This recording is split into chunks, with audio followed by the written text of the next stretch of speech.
Bet you wanna bet that I can get you back inside your head before the summer ends and spread a little love. Just for a little fun, I'll make you come back to me before the rise of every sun. Baby, it's meant to be, I know you got a man, but he don't understand. You're gonna be a heartbreaker, you're such a love taker. So just suck me in and you can toss me like a cigarette, 'cause I just wanna be a bad habit, yeah.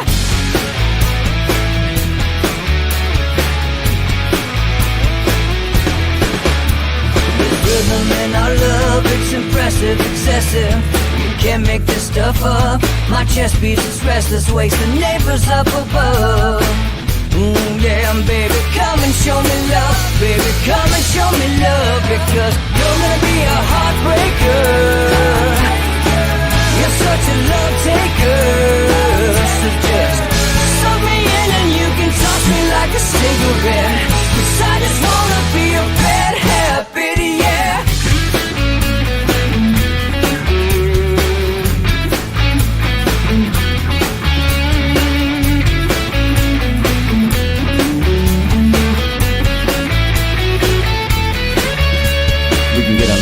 Take a one-way ride, steal us away to find a place we can hide. It wouldn't take much to spear overnight, just to give into the need and leave it all behind. 'Cause I know that you know that I know that you want me. You told me, now show me, come blow me away. 'Cause I know that you know that I know that you want me. You told me, now show me, come blow me away. You're gonna be a heartbreaker, you're such a love taker. So just suck me in and you can toss me like a cigarette, 'cause I just wanna be a bad habit, yeah. You're gonna be a heartbreaker, you're such a love taker. So just suck me in and you can toss me like a cigarette, 'cause I just wanna be a bad habit, yeah. Suck me in and you can toss me like a cigarette, 'cause I just wanna be a bad habit, yeah.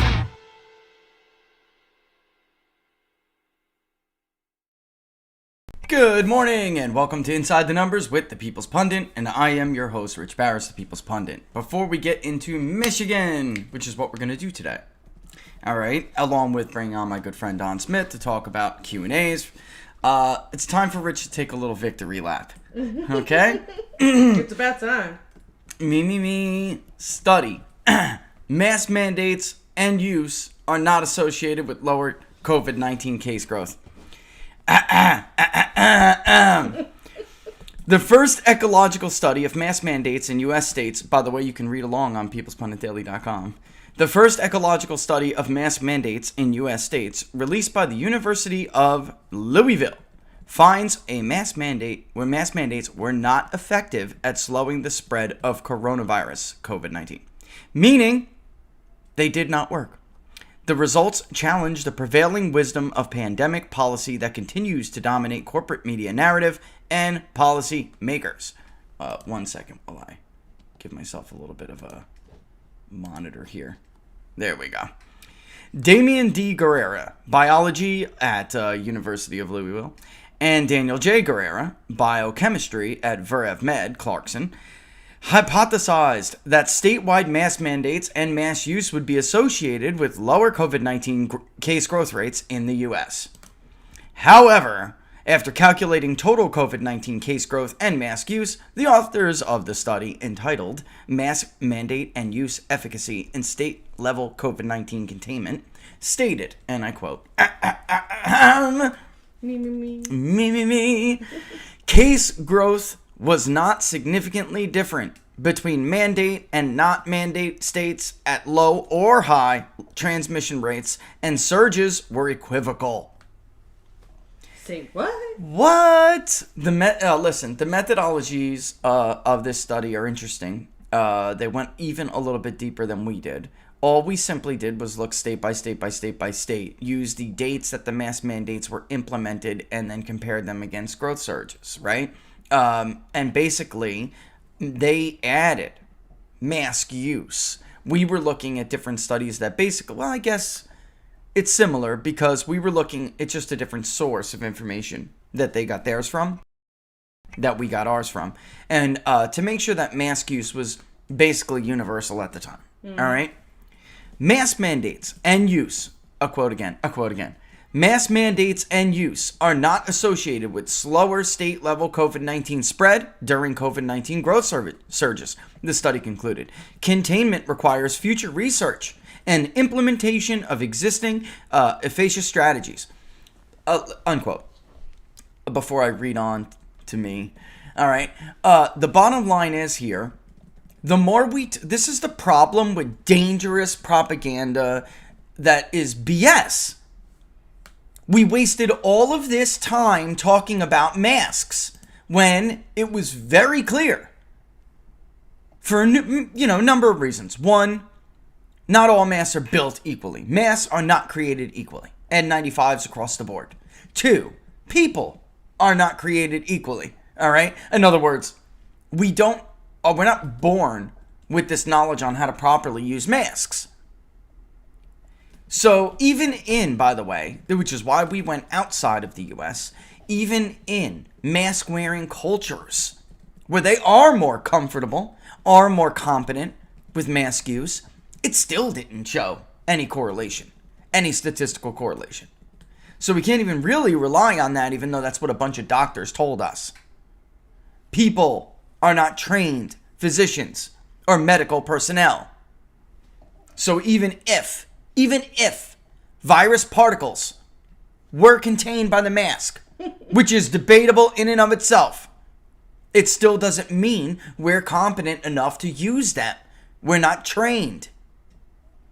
But the bottom line is we wasted all of this time arguing over something that had overwhelming evidence against it, just like shutdowns, and it prohibited us from focusing on things that may have been productive. That's what your ideological did. This is what you do when you can't look past your preferred ideology. Now, mask wearing is a matter of ideological preference.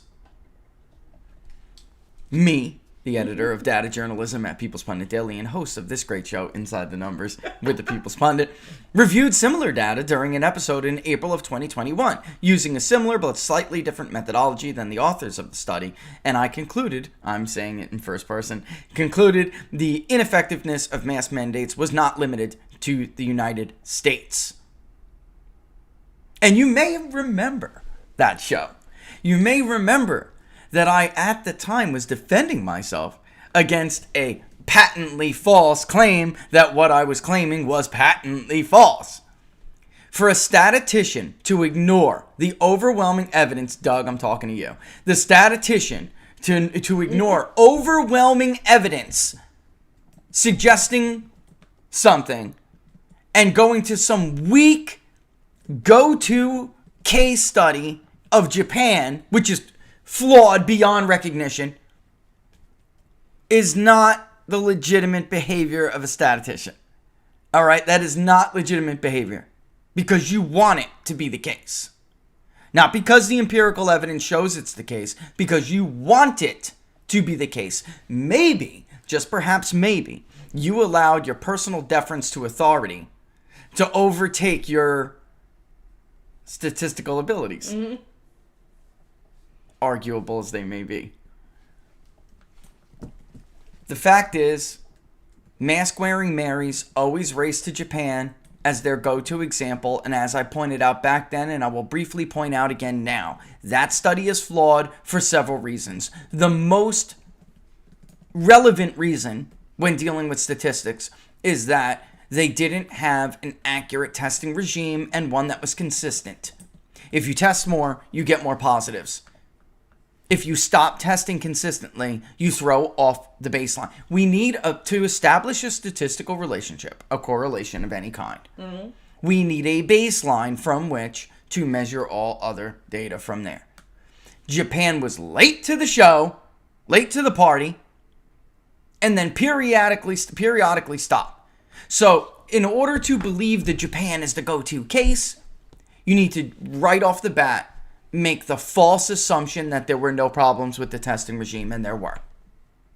And in fact, there were everywhere. But Japan, the problem with them is that they were sporadic. And they were throwing off the baseline. They were making it impossible to establish a baseline, really. And then also, you ignore that, and you have to ignore all of the other underlying health factors that separate Japan, not just from us, but several European nations. One, our obesity rate is disgusting and we should be ashamed of ourselves. Japan's obesity rate is a fraction of ours. A tiny fraction. More than 70% of the deaths from COVID-19 in this country also had a comorbidity of obesity.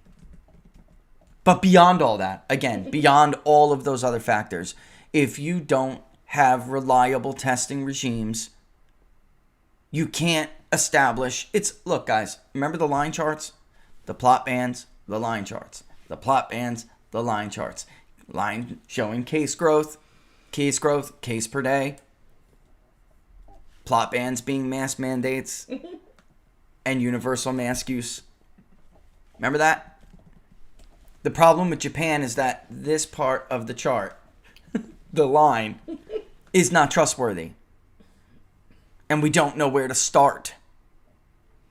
And by the way, many of these Asian examples are mask-wearing cultures. So already it's difficult to get a baseline, because when was a certain segment of the population, particularly urban areas, when were they universally shifting from no masks to masks? China's another one. Pollution, hello. I mean, I guess you just never been to China, so you don't know that they do that. Anyway, quote from me. There is no statistical correlation between mask mandates and a reduction in infections or slowing the spread, which turned into stopping the spread altogether. There isn't a state or a nation that you can point to. And then I go on to cite many, many reasons, video below. Okay?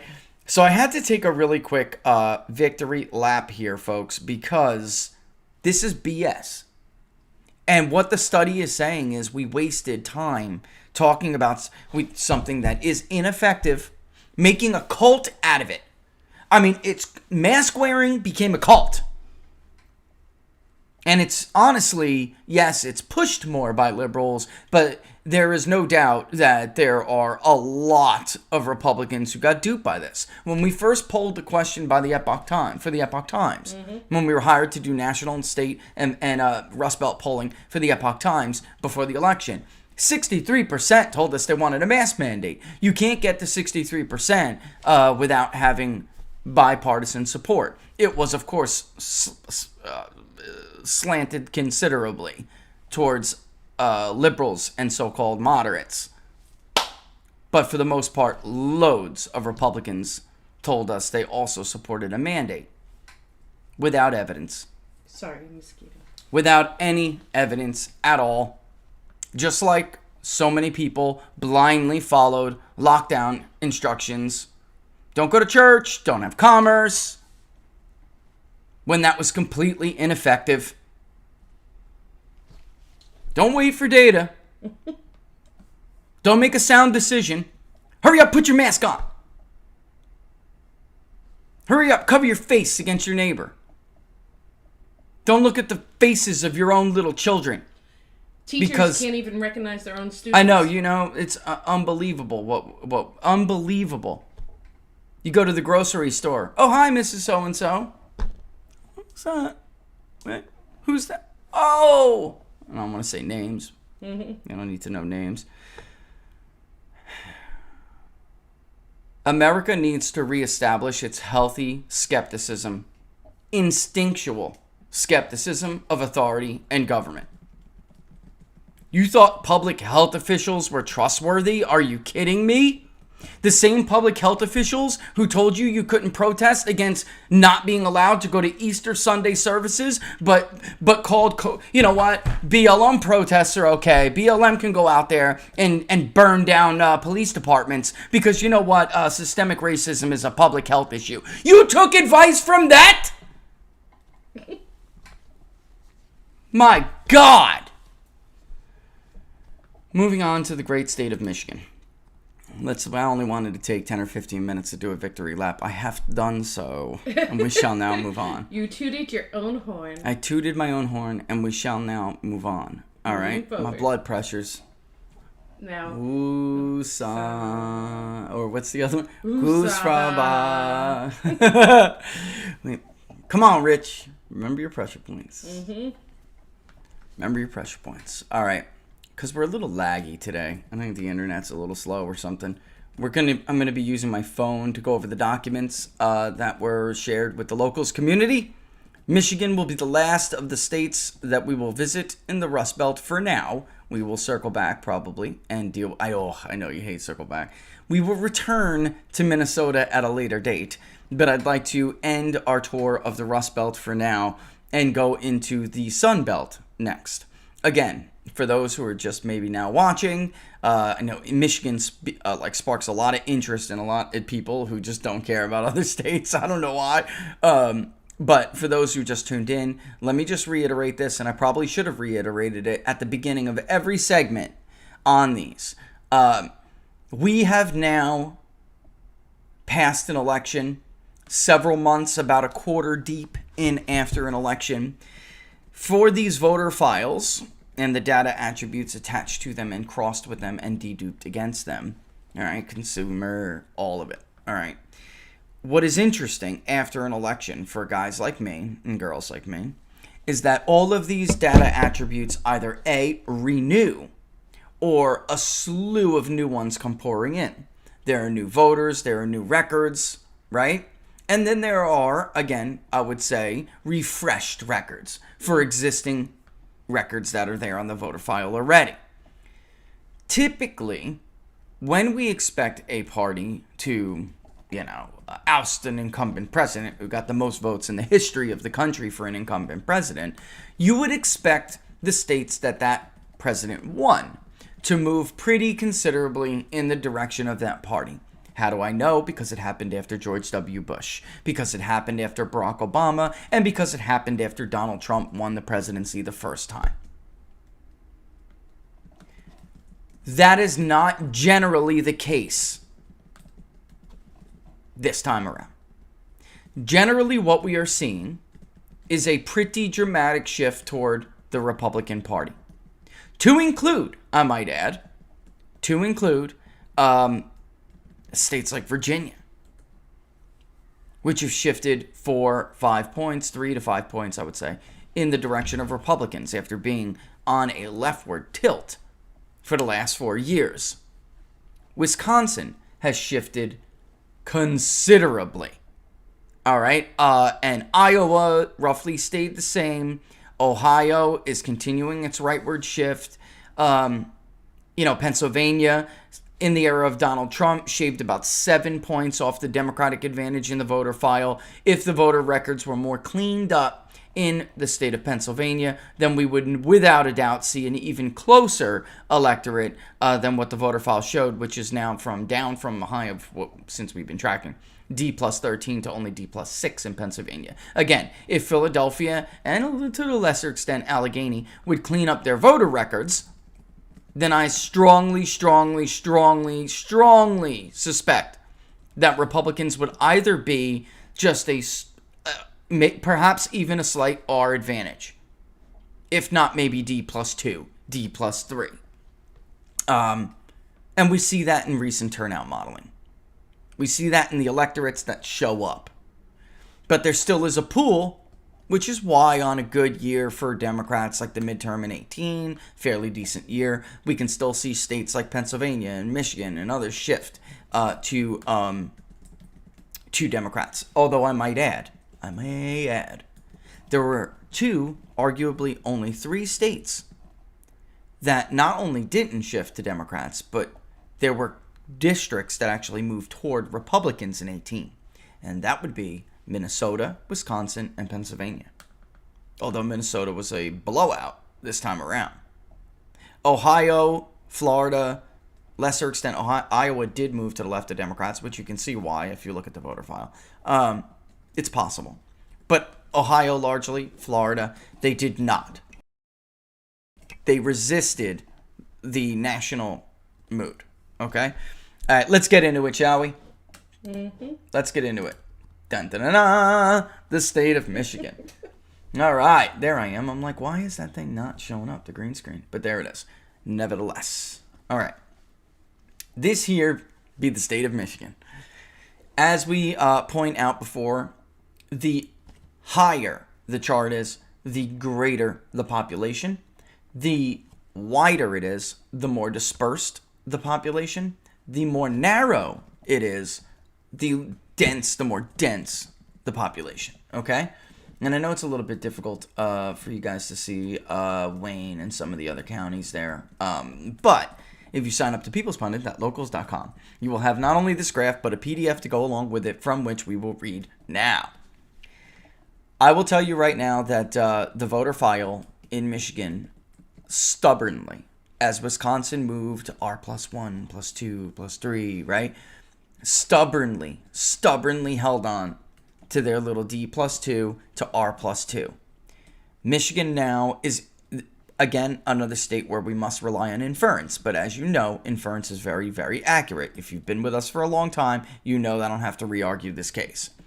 Michigan has now moved, again, toward Republicans. This is a shocker to me, because I argued this would be the state that, I mean, look, when we first looked at it, it was D+6. Trump won at D+6, guys. This is the odd thing out here. He won at D+6, and the unknowns haven't really moved all that much. Which is odd. It is odd. The only movement is a cannibalization of your independent vote to Republicans. Democrats are not cannibalizing their independent vote, so how is it Joe Biden managed to fight back this rightward shift in this state? I said it from the beginning and maintain it. Michigan was always going to be the hardest of those three states for Donald Trump to keep. Yet looking at this right now, I'm stunned. Mm-hmm. I really am. Inferred Democrat, 35.9%. Inferred Republican, 38.8%. So we're looking at an R+3 state here. Unknown, 25.2. Let me do my little disclaimer. Totals may not equal 100 due to rounding. Okay? I mean, because some people... I know. Unbelievable. They'll try to find any minuscule... It's unbelievable. By the way, look at Macomb County. Mitt Romney would cut off his left testicle to have a pie graph look like that under him in Macomb County. Look at that. Don't be a test. Look at Monroe to the south. Look at right Monroe. too. Oh, yeah, right next to it. Yeah.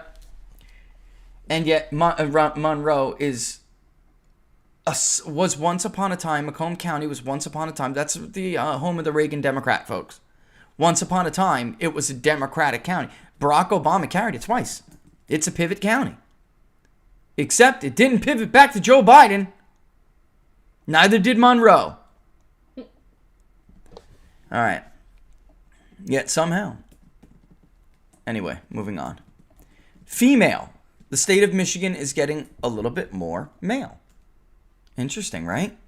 Michigan was 54% female when we first looked at the voter file. It is now 51.66.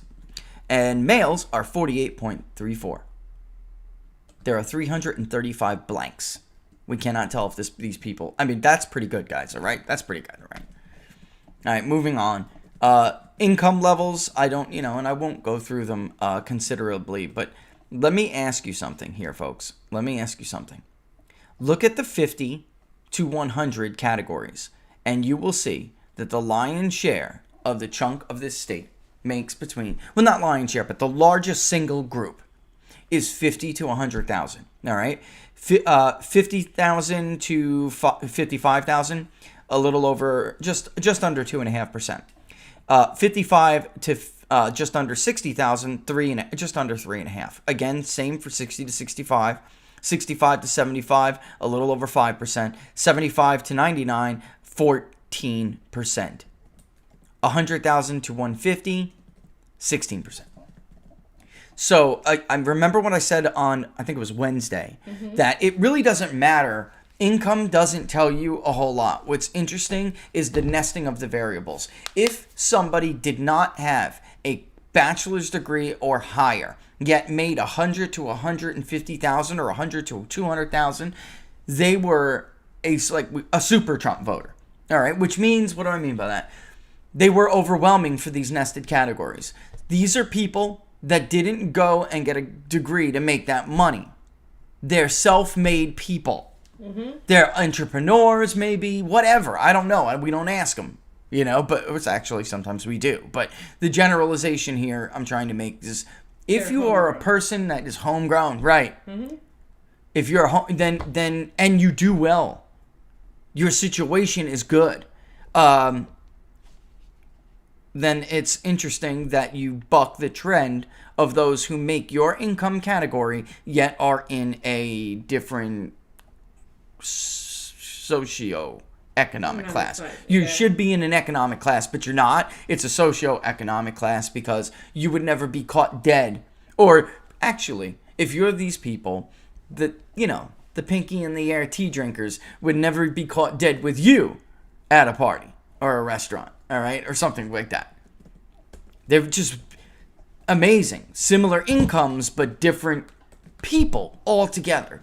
Laura, it's like the difference between Carteret County and Wake County in North Carolina.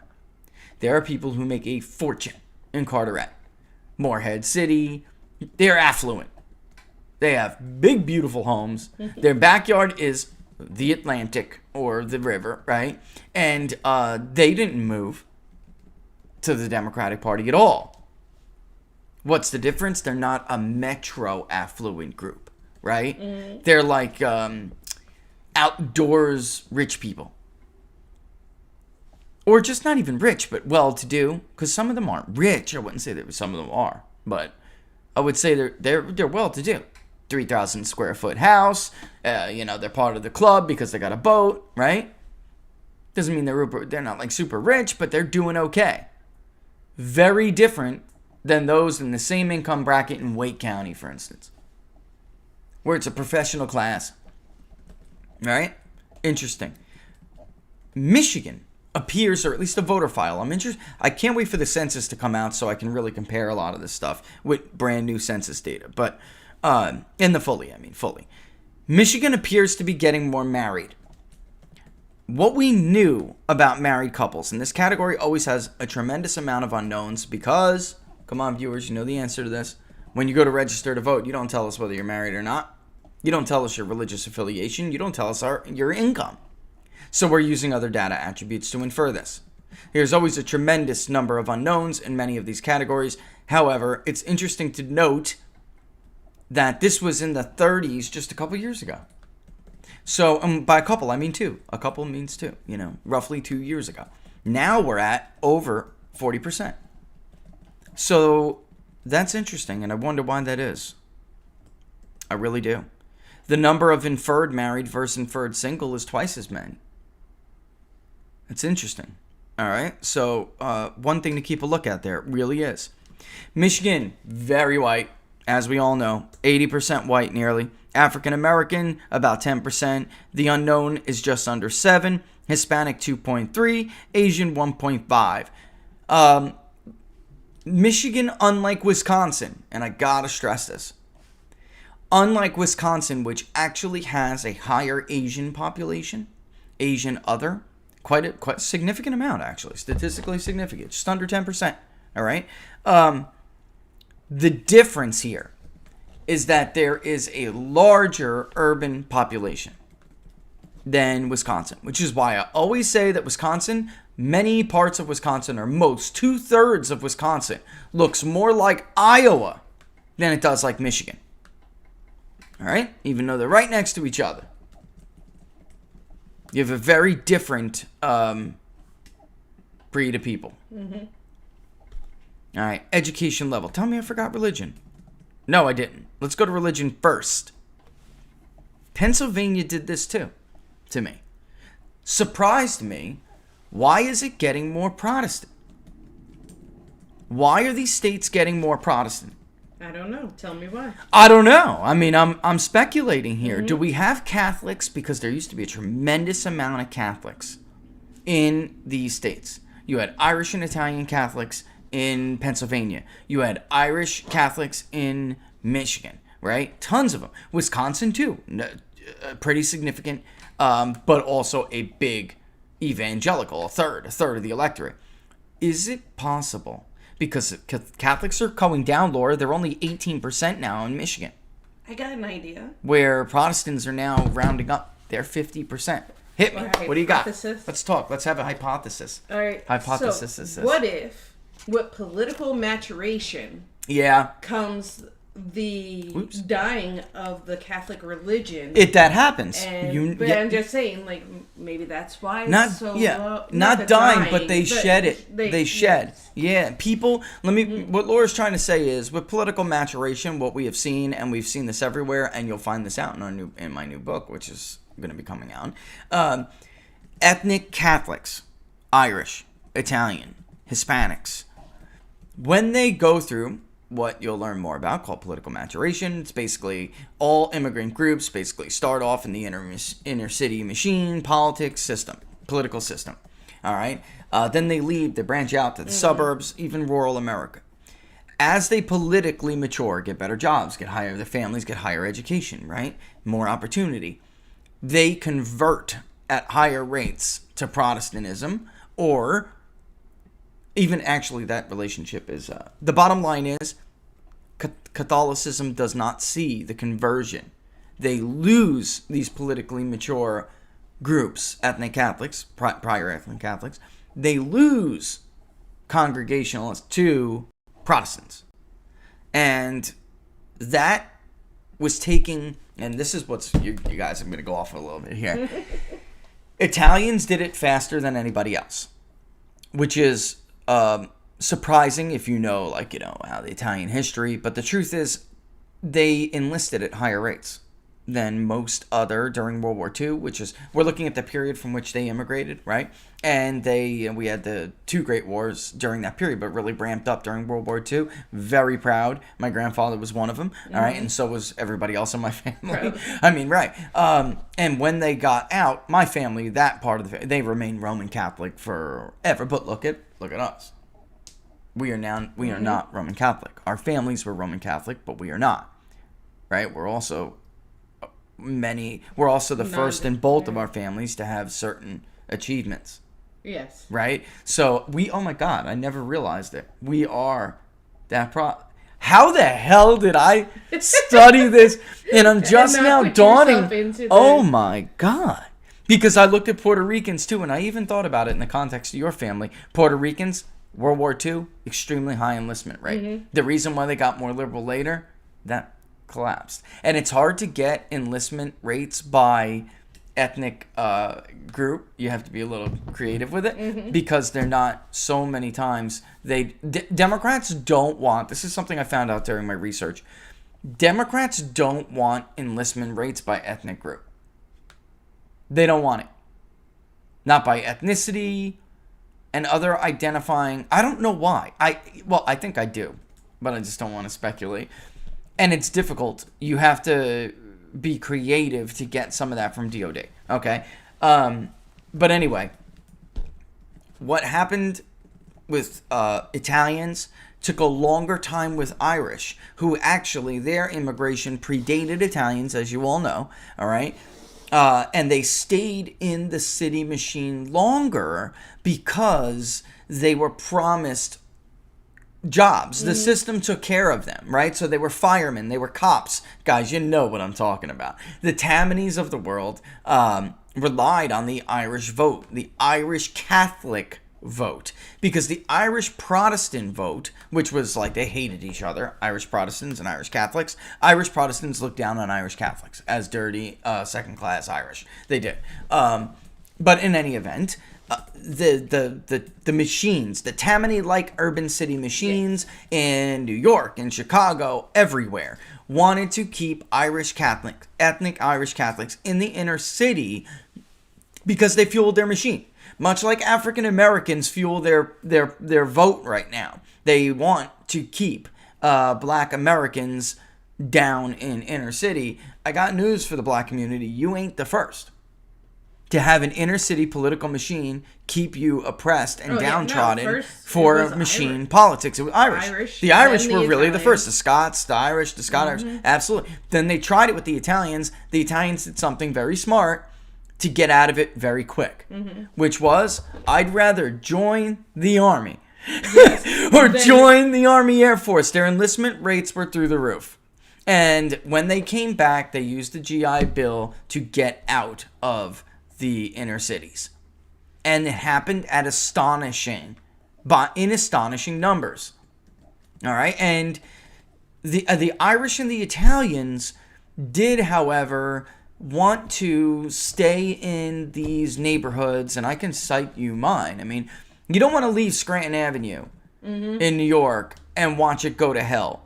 You want to defend your neighborhood. Like, look, this is my neighborhood, you know? My block. Right. My dad, he lived in Brooklyn. You go to those places right now, they're disgusting. They're disgusting because people who cared about those communities left them for the suburbs.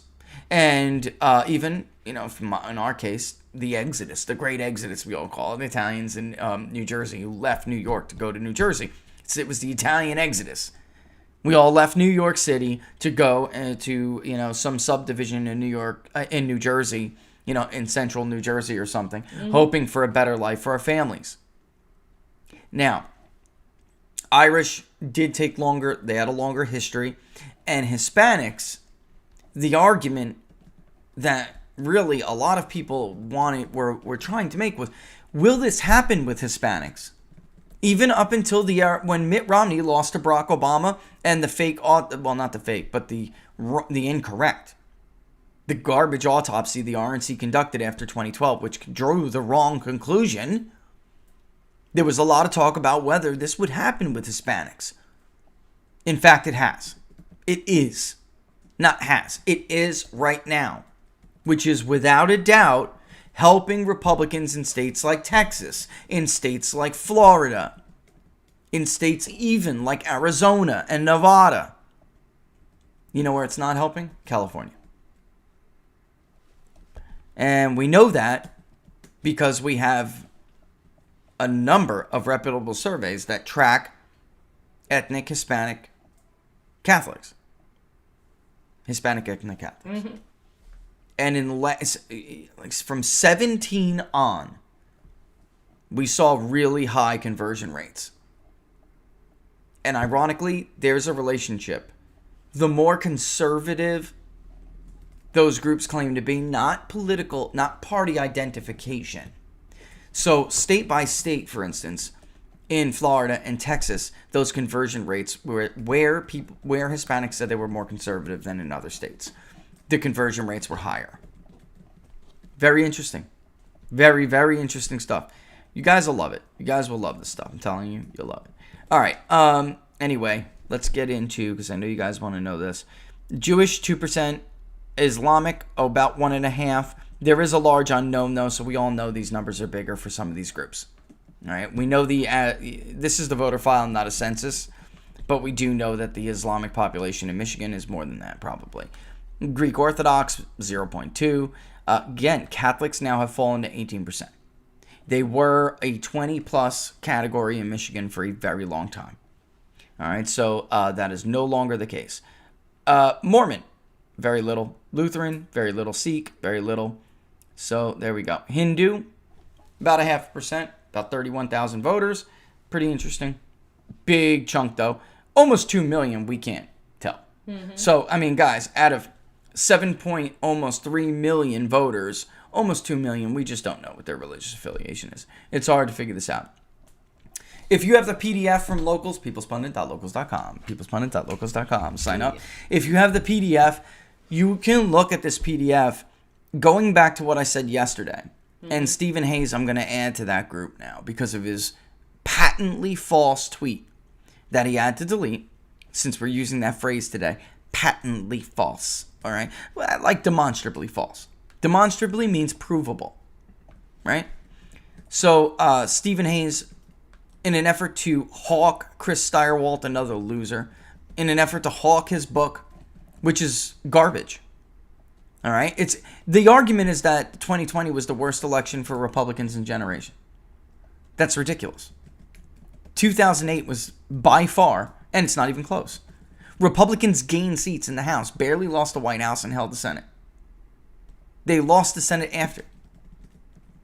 I mean, it's really grasping for straws. What it is Chris Steyerwalt has probably been slipped some money under the table. You want the truth? Let me give you the truth. Chris Steyerwalt is basically no better than Fat Frank Luntz. He was probably slipped some money under the table to help Paul Ryan. Shocker, this all just came out right before Paul Ryan's speech. What a coinkydink, right? It all came out right before. And the argument is we should just give the party, the voters in the Republican, the base voters of the Republican Party, you should just give back the party to the Stephen Hayeses, the Paul Ryans, the Jonah Goldbergs, the Bill Kristols, because God, Donald Trump really destroyed it. Yeah, he really destroyed it, bringing the most votes for the Republican Party to the ballot box ever in the history of the country, ever. What a destruction. It's not anything like George W. Bush, who lost every single branch of government and state legislatures across the country. 365 electoral votes. Oh my God. Are you kidding me? Eat another taco, Chris. I could see you two hanging out at the table, stuffing your fat faces. Yo quiero taco. Bought by money. bought by, really, you could call it blood money. You could. He'd have been arguing with Purdue Pharma, too, if he would have gotten the chance. Don't worry, take this pill. No worries. It's not addictive. By the way, stick this in your arm. Anyway, where I'm going with this. You finished with that, by the way. Yeah, damn right I did. Good for you. You know, look at the 30 to 44 age group in Michigan. 18 to 29, I'm not trying to ignore you. I'm just saying, where is the population in these, it's younger, is where I'm going. The older population is shrinking. The 45 to 64 is big. It always has been. And it will be the biggest probably for another few cycles. But the fact of the matter is, I don't want to say this bad in the wrong way, but Republicans hit this plateau where the older age groups, which leaned more Republican, were more conservative because they were whiter and they had a little bit of a boom, right? It's baby boomers, folks. All right, this is who we're talking about. All right. The problem is there's no future with the white 65 and older group. Even the 45 to 64 will eventually get more diverse. That's why it got more Democratic this time. Because many of them who were in the 30 to 44 category were now 45 to 64. Time moves, people. You have to stop thinking about this like it's static. These people, their brains are not big enough to comprehend this. In the groups that are the future, they have no constituency. So the good news for those of you who are tired of hearing false claims by Steve Hayes and crybabies like Bill Kristol and warmongers like Jonah Goldberg, for those of you who are tired of hearing about them and their friends like Max Boot and the rest of them, don't worry, because soon they will be extinct. They will be gone. The way of the dinosaur. They have no future. They have nothing. Look at the age groups. This is why the 30 to 44 shift this time was so damn important. It shows growth potential for one message. Donald Trump carried them in many of these battleground states. You understand what I'm telling you? These were millennials, Barack Obama voters. Doesn't anybody understand this? No, they don't. Or they choose to ignore it. Frankly, I don't think Chris is smart enough. I really don't think he's smart enough to understand a lot of this. I just don't. All right, congressional districts. All right. Interesting thing about Michigan. A lot of these, we talk about gerrymandering. But by population, congressional districts are districted, if you want to call it that. Yeah. They're drawn very, fairly even.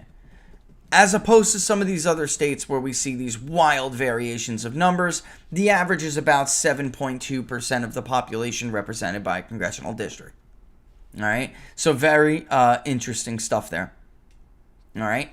So people always ask me, why are they so, twisted and turned? Which you're really supposed to have a generally equal representation by population in each district. And Democrats want to make it about race now and neighborhood because they're crybabies. And throughout the 20th century, they gerrymandered because they had complete dominance until the 1994 Republican Revolution. I'm serious, and then beyond. And Republicans didn't even really try to redraw maps back then. It was only until 2010, the Tea Party wave, where Republicans finally were smart enough to realize, oh, wow, we have the power to actually carve out the House of Representatives. Mm-hmm. We took over the states. That's within our constitutional authority to do so. And the truth of the matter is that Democrats had jerried these districts for 100 years plus. And Republicans hadn't really moved. That's what was so impressive about the 94 revolution, the win Newt Gingrich put together, the winning coalition. That was really, from a psephology point of view, that's what was really so interesting because they didn't have a leg up. There was no sue to your blue or sue to your red, right? They did it based on lines that were dominated and drawn by Democrats for many, many, many years. And Republicans went a very long time without really mounting any serious challenge to the congressional boundaries. They kind of just went along with Democrats in their narratives every time a new census came out. And then they said, you know what, I'm not doing that in 2010. I'm going to make this I'm not saying was fair. I'm saying it was not fair before. And they made it less unfair. And in some cases you can make some pretty good jerries, but those liberal judges who interjected and overrode the power of the state legislature, and no right to do so, by the way, they were overlooking that it was unfair for 100 years and nobody said anything. So you get a little dose of your own medicine and you start crying like little girls. Little babies. I don't even want to insult little girls like that. My little girl isn't a crybaby like they're a crybaby. No, she not. Never cries. She's a girl after my own heart. Alright, so, I just, find that all very interesting. I'm going to see, because I want to leave a little more time for Q&A. It's about time. I know, you're going to kill me if I don't. Mm-hmm. Why don't we take an early break, and then I'll bing our guest, see if he wants to jump on a little bit early. He is in the chat room. He's in the chat. You know what? Can you ask him if he wants to if he wants to come in for a little while? Come in a little early, and we'll talk about some of the things we talked about, because I want to get his take on some of the maps we put up today. Mm-hmm. And then we can talk more. We could leave more time for Q&A. By the way, tell him to get his locals community also can drop in some Q&As if they want, of course, Oh, nice. So, he's here. They should have some Q&A time too. All right, so let me know. Let's take that quick break. When we come back, we're going to implement my grand plan of bringing on Don Smith a little bit early so we can keep a longer Q&A. Oh! Announcements! Do not forget, we're going to have a Zoom party later. Dun, dun, dun, dun. Right? Nice. New kids on the block. Nice. You could tell she was a girl of the 90s. 80s, 90s. We are going to do a Zoom meeting at 5 o'clock because of the interview we had with the Metropolitan Republican Club. Yes, I will take it off of Facebook and put it into a venue. A lot of my listeners couldn't watch it on Facebook. So I will take it off and put it up for you guys to watch on Locals and elsewhere. I don't know if I'll put it. I won't put it on YouTube unless I get their permission, really. But I can put it on locals. But I know you guys wanted to do that. There were a few of you who couldn't make it at a Friday 5 p.m. Meetup. But for the most part, the overwhelming majority of you said, "Wow, this is a better time for me." So I don't know if we can do that every Friday, but we can certainly make it later in the evening for most people. All right. So again, it is an informal get together. Yeah. So if your kids can be running around because ours will be. Yes. It's this is where we talk more about the stuff. This is where we talk more about the stuff that we talk about when we get off track here on the show. It's very informal, good time for the locals community. peoplespunnet.locals.com. All right. So when we go, and I don't know if he made it public, so I don't want to blast his name out. I want to thank everybody who has supported the public polling project. This week, I told you we had to ramp it up a little bit because it's now May 28th, and people will not pay attention when we get towards the end of spring, early summer, which we're here now, and it'll be very difficult. There's even more problems now with online collection in California, something I even have to talk to clients about. You want to know how ridiculous it is? Right to a living wage. All right. People who sign up to take panels now think they deserve $15 an hour for taking surveys. I kid you not. So we're dealing with that now too. Collection is just a little slower when we're looking at a state like California, which is a very important state to make sure we get a sample from, a representative sample. But I joke you not, folks. These people like the Jeffrey Polier Tubins who are sitting home on their Zooms, like doing nothing, and maybe they work 2 hours a day, and then they, walk around in their underwear and sign up for online panels because they're like, Orange Man bad, Orange Man bad. All right. Those kind of people, I kid you not when I tell you they want $15 an hour to be like a panel person. It's crazy. I mean, it's totally nuts. But in any event, that's causing quite a few problems. But we had a very generous donation. All donations are generous. Yes. All donations are generous. Even and where we the appreciate amount is generous. everybody. I just want to say this. Whether you share it because you can't contribute and you share it with a friend and then a friend shares it, and then that, gets around too. But we were still stalled out a little bit, and because we were able to receive what we received this week, one very generous one in particular, we're able to, at least I'm confident enough to say, let's build this puppy. And that's what I wanted to talk about too. I'll bring in Don and we'll talk about what the locals community wants to see. Here's what I'm thinking, guys. Biden's approval rating. Another update to the Economic Confidence Index, the registered voter, first ever registered voter Economic Confidence Index. I think that's really important. What were we talking about, Laura? Come on, refresh my memory here. I'm being brain dead. We'll add the Second Amendment because they're going to make a move for the guns soon. We did election integrity. We wanted to talk about vaccines. That's right, vaccines. We're going to keep going there. We probably will do trust in institutions. We're just going to, maybe, I mean, I don't know that that's something that needs every month or every couple of months, but you know what? It has been, 2 months almost? So if it's a quarterly survey. The authority issue? There was one. No, there's one thing, Laura, I'm forgetting. So I'm forgetting something that was very important.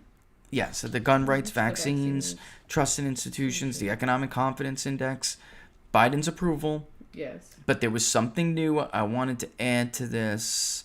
Oh, I wanted to ask people whether or not they believe the coronavirus came from a lab in Wuhan, or at least how likely it is that it came from a lab in Wuhan. I'm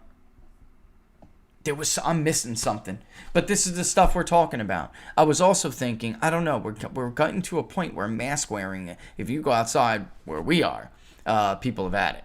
They've had it. So, I don't know that that's relevant anymore. I mean, it may be, but I'm missing something that was very, very important. I'm forgetting. But we'll talk about that when we come back from the break. I'm drawing a blank here. We were in the car. We were driving in the car just last night. It was just last night. And I'm like, you know what, Laura? I cannot forget to put this in this survey. It's the late spring, early summer survey. Yeah. That's how it always rolls. Like when we're going back to Lowe's today. Something like that. Well, we won't be. We have the Zoom meetup. So nice try.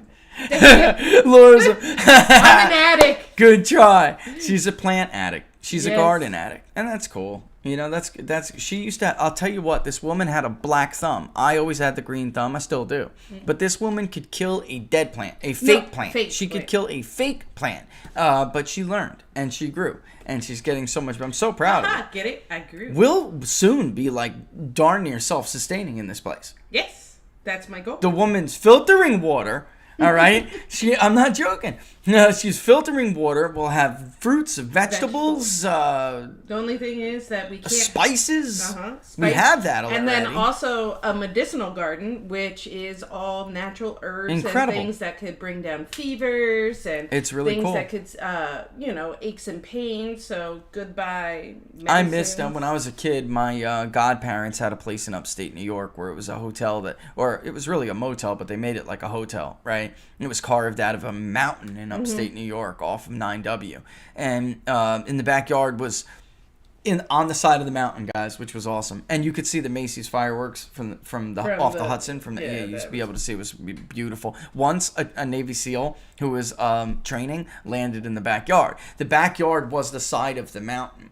And it was steep when you got to the end of the yard. But there was a big, beautiful pool there. And my nana, she had a garden. All right, and it was everything imaginable in this garden. They had wine that they made at in the basement. They had a winery, and it was like not like a freaking vineyard or anything, but it was a nice amount of Concords, whites, all sorts of grapes that I would help her pick. And so it's you being like this is starting to bring back some memories. It is. It really is. I love gardens. Remember the guy who was parachuting and he landed? That's the Navy SEAL dude. Yeah. Yeah. So one day it was during the 4th of July, and I think they were doing a demonstration or something they were going to be a part of the 4th of July New York City display.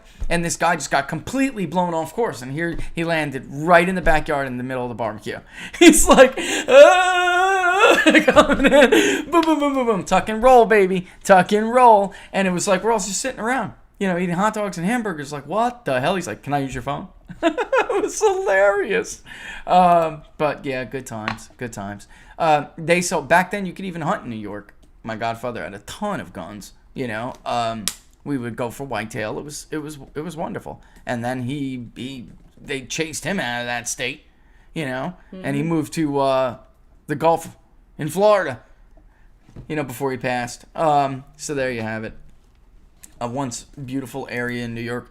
New York has just got some of the most wonderful natural beauty. It was like my little corner. We all have our own corners of the world where it's like this place looks like what the world should look like, and it feels like home.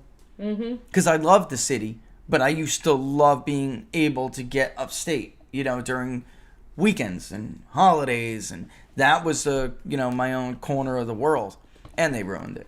Yep. They destroyed it. All right, moving on. C'est la vie. All right, let's take a quick break. When we come back, we'll bring on my good friend Don Smith. Yep, he'll be ready by then too. You are watching Inside the Numbers.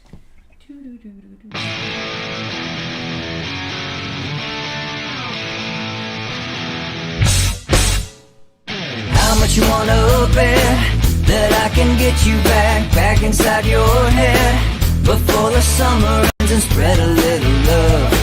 Just for a little fun, I'll make you come back to me before the rise of every sun. Baby, it's meant to be, I know you got a man, but he don't understand. You're gonna be a heartbreaker, you're such a love taker, so just suck me in and you can toss me like a cigarette, 'cause I just wanna be a bad habit, yeah.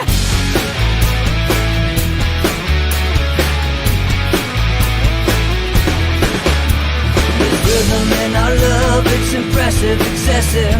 You can't make this stuff up. My chest beats, it's restless, wakes the neighbors up above.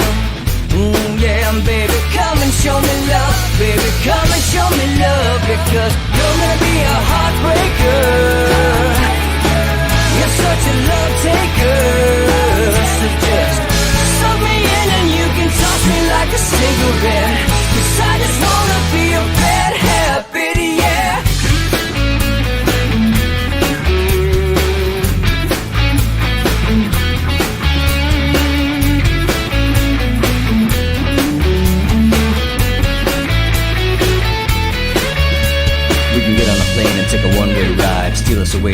place we can hide. It wouldn't take much to spear for overnight, just to give in to the need and leave it all behind. Cause I know that you know that I know that you want me. You told me, now show me, come blow me away. Cause I know that you know that I know that you want me. You told me, now show me, come blow me away. You're gonna be a heartbreaker.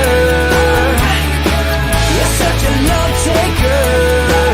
So just suck me in and you can toss me like a cigarette. Cause I just want your bad habit, yeah. You're gonna be a heartbreaker. You're such a love taker. So just suck me in and you can toss me like a cigarette. Cause I just wanna be a bad habit, yeah. Suck me in and you can toss me like a cigarette. Cause I just wanna be a bad habit, yeah. And we're back to Inside the Numbers with the People's Pundit. And soon, and now, I'm about to bring on my good friend Don Smith, and we'll talk a little bit more about the public polling project. But before we do, I really want to get Don's take on how everything is going with these states we've been going over, and get his take on, what does he make of it? And then in the end, I mean, the bottom line is here, what could Republicans possibly do if they go the wrong way here, Laura? So, like, if they decide, like idiots, if they decide to, throw the baby out with the bathwater, get rid of Donald Trump, his message, because they don't like the man, where do they go? Because they have no constituency when it comes to the rest of these people, Laura. These advocates that would rather see the party move on. Paul Ryan, he gave his speech just the other day, and they basically said, yesterday, slamming Trump. Paul Ryan lost his state by a margin 6 times greater than Donald Trump narrowly lost it. Narrowly. Which I would argue the legitimate winner of the state of Wisconsin is not known, because of the number of ballots that were counted that should not have been counted and were improper, illegal ballots. We have that in many other states. We have it in Arizona. We have it in Georgia. We have it in Pennsylvania. We have it in, Michigan's the one state I might argue would not have been. I don't know, but we don't know. Truth is, we don't know the legitimate winner. And what I do know is that voter files don't shift like this during cycles when a president of one party loses. This doesn't happen. All right, so let me bring on my good friend Don Smith. Hey, Don, my friend, can you hear me? Welcome back to Inside the Numbers. I can. Hey, everybody. All right, good stuff. So, Don, I got to tell you, I'm a little bit stunned. Have you been, following all of these voter analysis that we've been working on? I'm a little bit stunned that these states are moving in the direction that we have been seeing them move, because that's not the pattern, my friend. The pattern is not. It is not that we have all of these, states going towards the party, basically the party where we have an incumbent lose. That's not how this goes, man.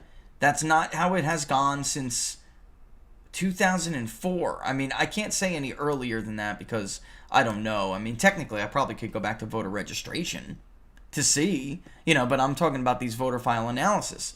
This doesn't happen, man. And here we have another state, Michigan, move considerably in the direction of Republicans. Wisconsin, even more. I mean, that stunned me. The only difference is Wisconsin, like we talked about last time, has a lot of those unknowns. Democrats do a better job getting their non-party affiliated voters to the polls than Republicans do.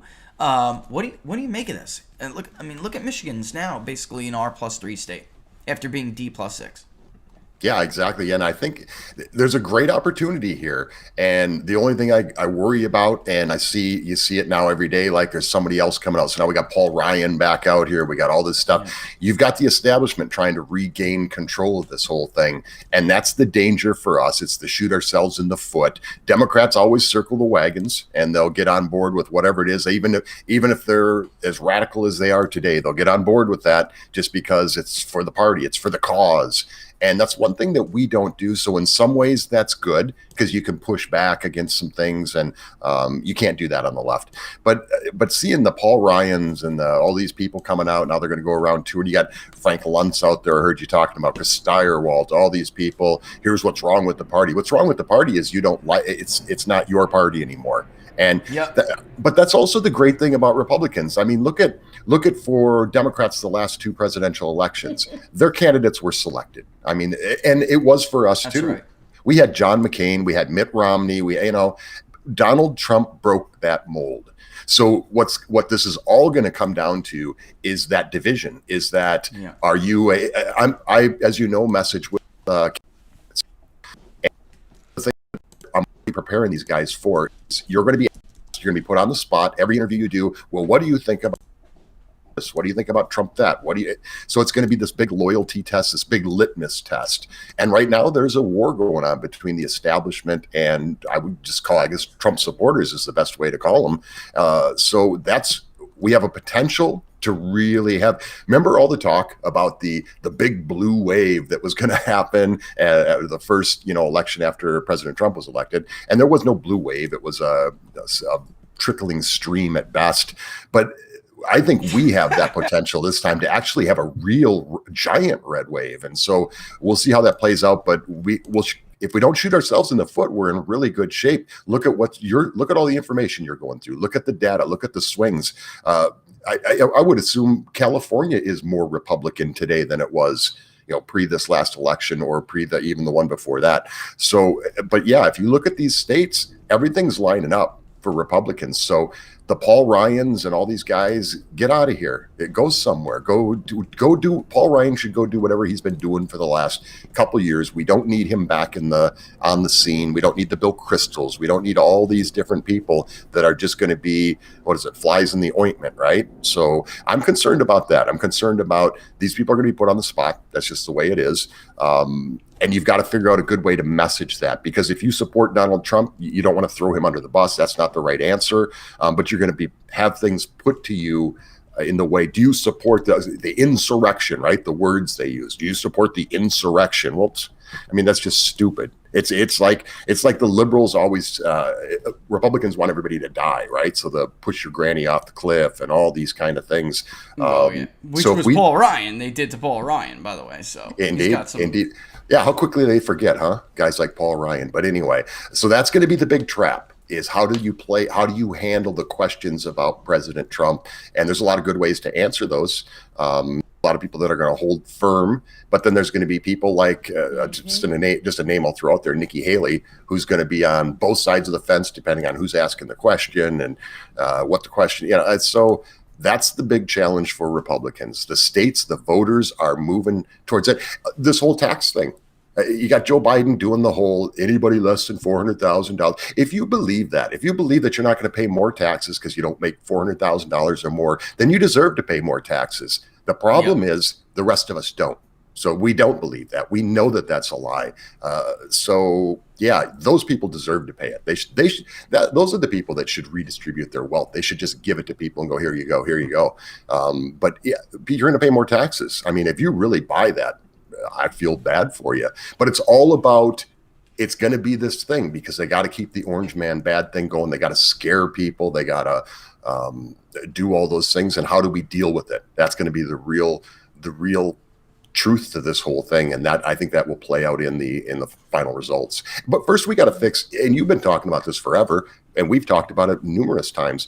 First, we got to look at these voter laws. We got to make sure this whole pandemic voting thing is not the new norm. So the states like Georgia and all the other states that are doing this, please continue, get this done, fix this. Even if you just reset it back to what it was, we had a good system. And now we've got this pandemic system, and never let a crisis go to waste.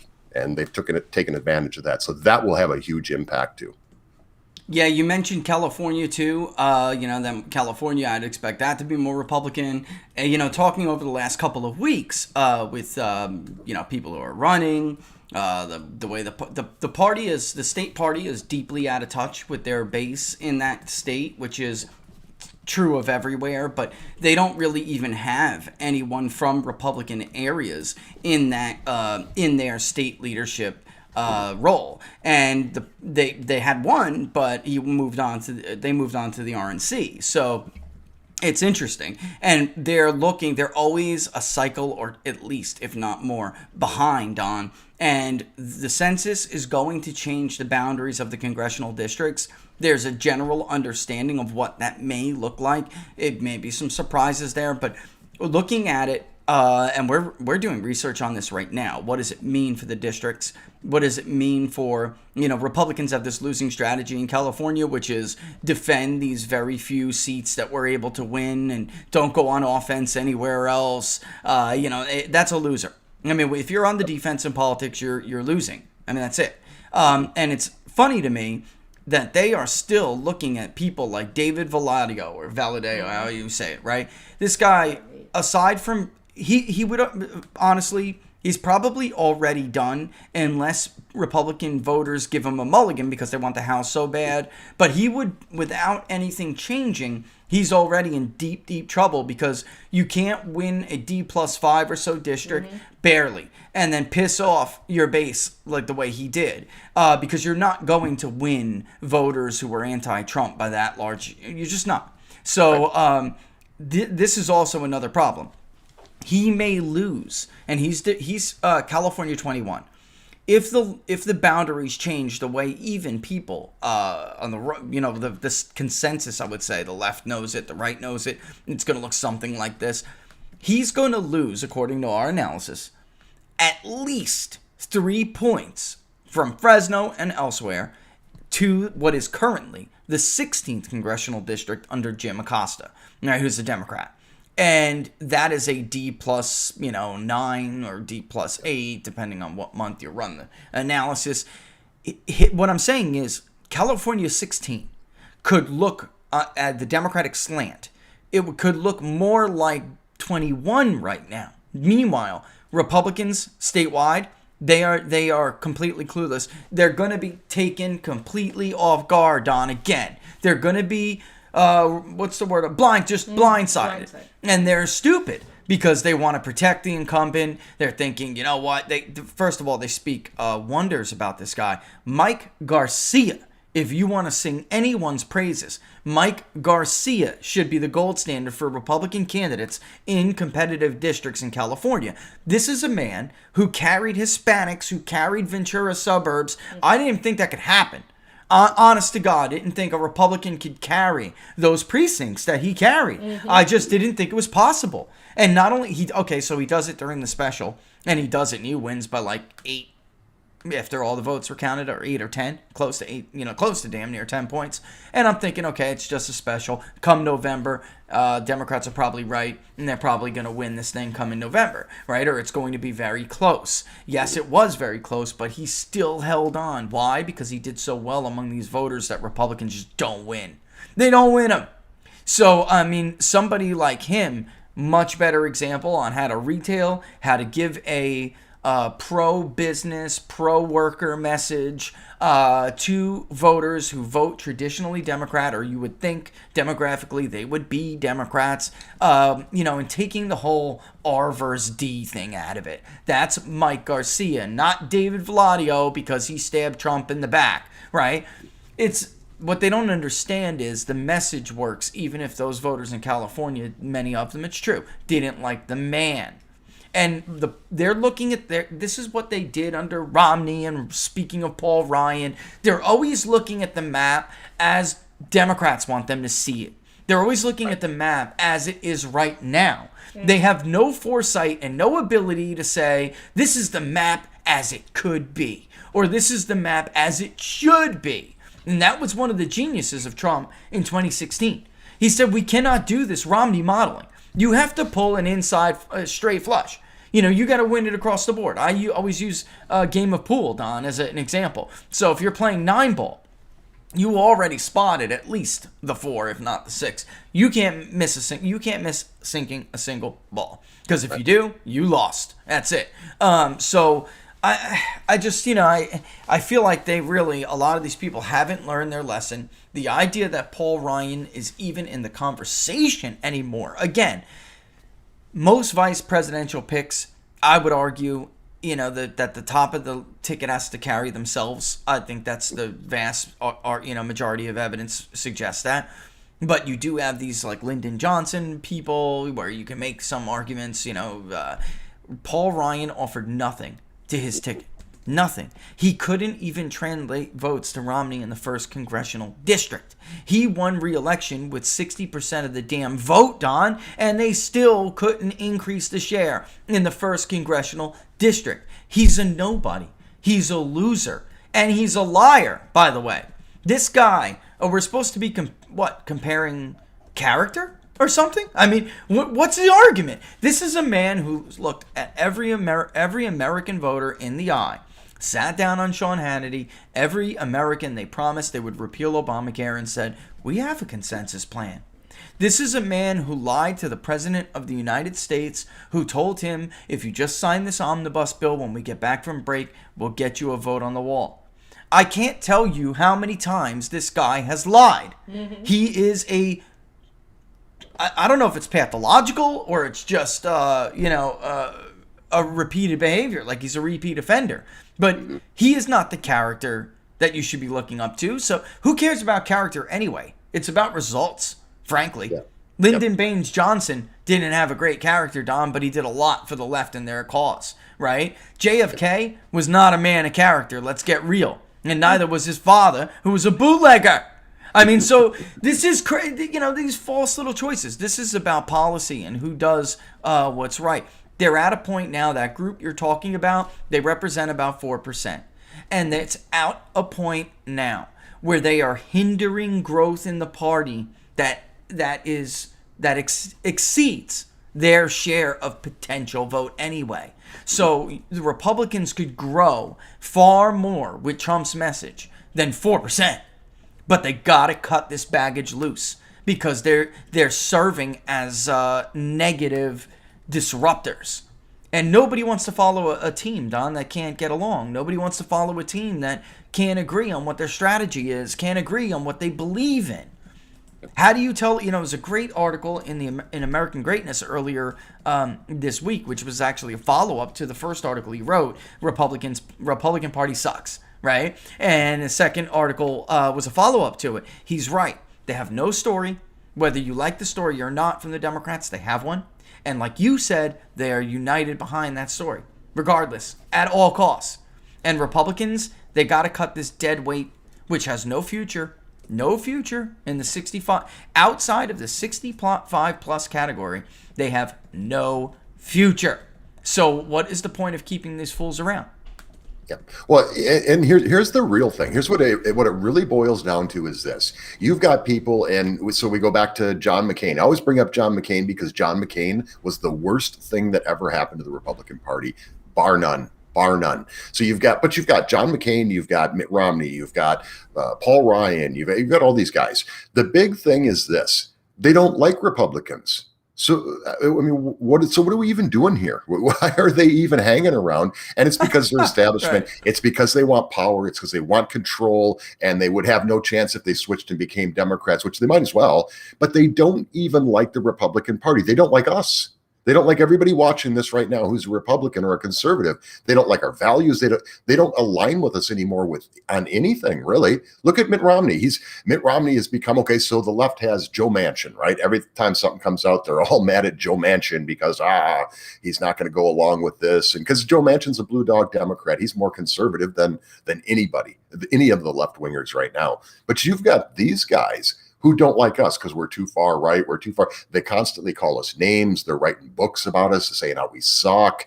They don't even like their own party, which means they don't even like themselves because they're part of the party, whether they want to admit that or not. They are. But why are they even around? What are they doing? What's the end game here? You always got to look at that. The end game is money. Always follow the money. But it's also power, right? They want their party back. This is our party.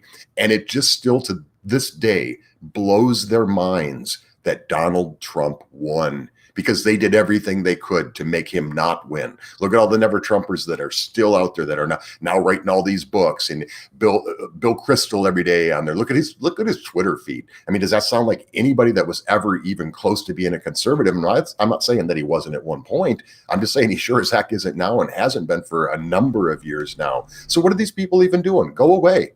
We don't need him anymore. And I think that's what upsets them. We don't need him anymore.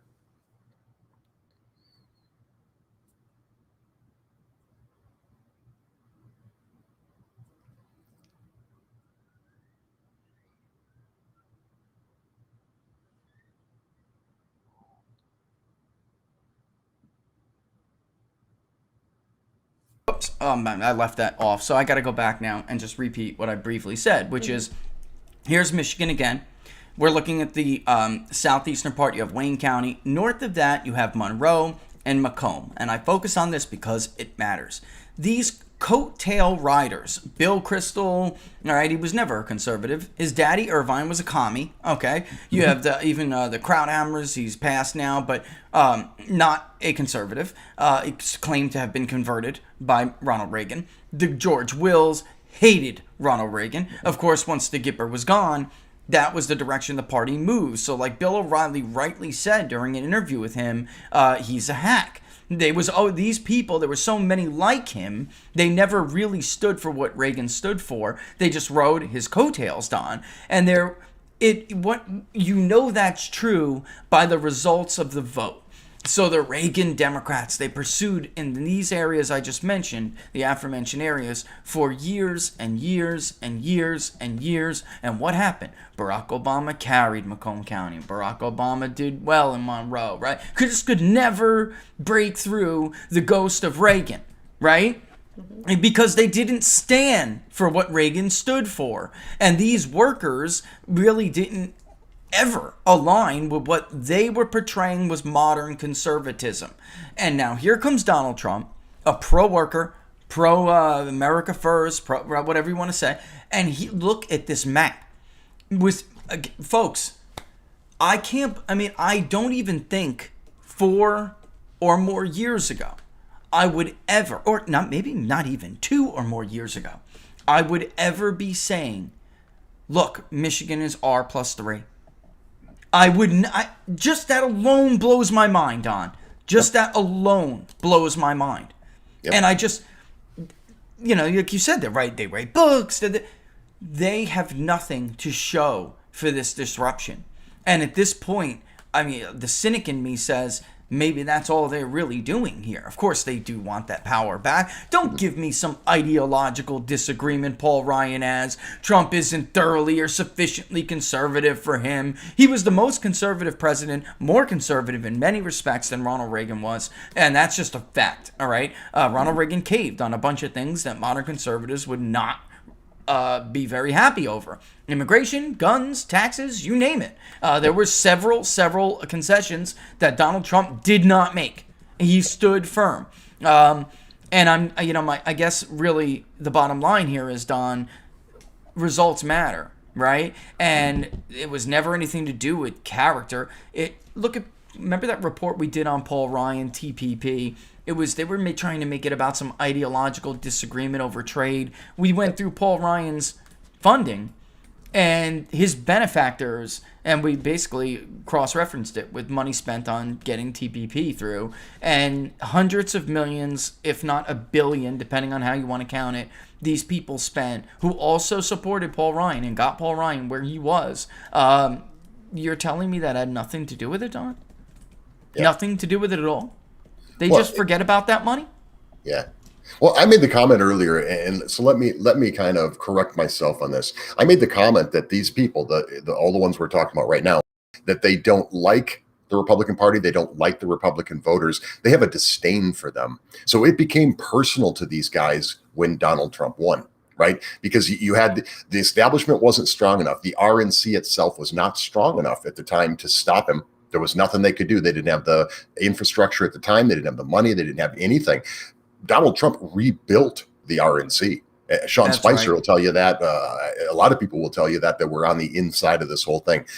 That's when they lost control. That's when they lost power. That's when we started seeing when Donald Trump took the lead in the primaries, that's when all these never Trumpers really got out there. So some of them were kind of hanging around a little bit. Then they were like full bore. They were like, oh my gosh, we can't even, they wouldn't have liked Ted Cruz either. So, I mean, let's be honest about that. They wouldn't have liked Ted Cruz either. But when it comes to President Trump. That's right. He was like their last ditch. They were not fans of Ted Cruz either. That's true. That's worth noting.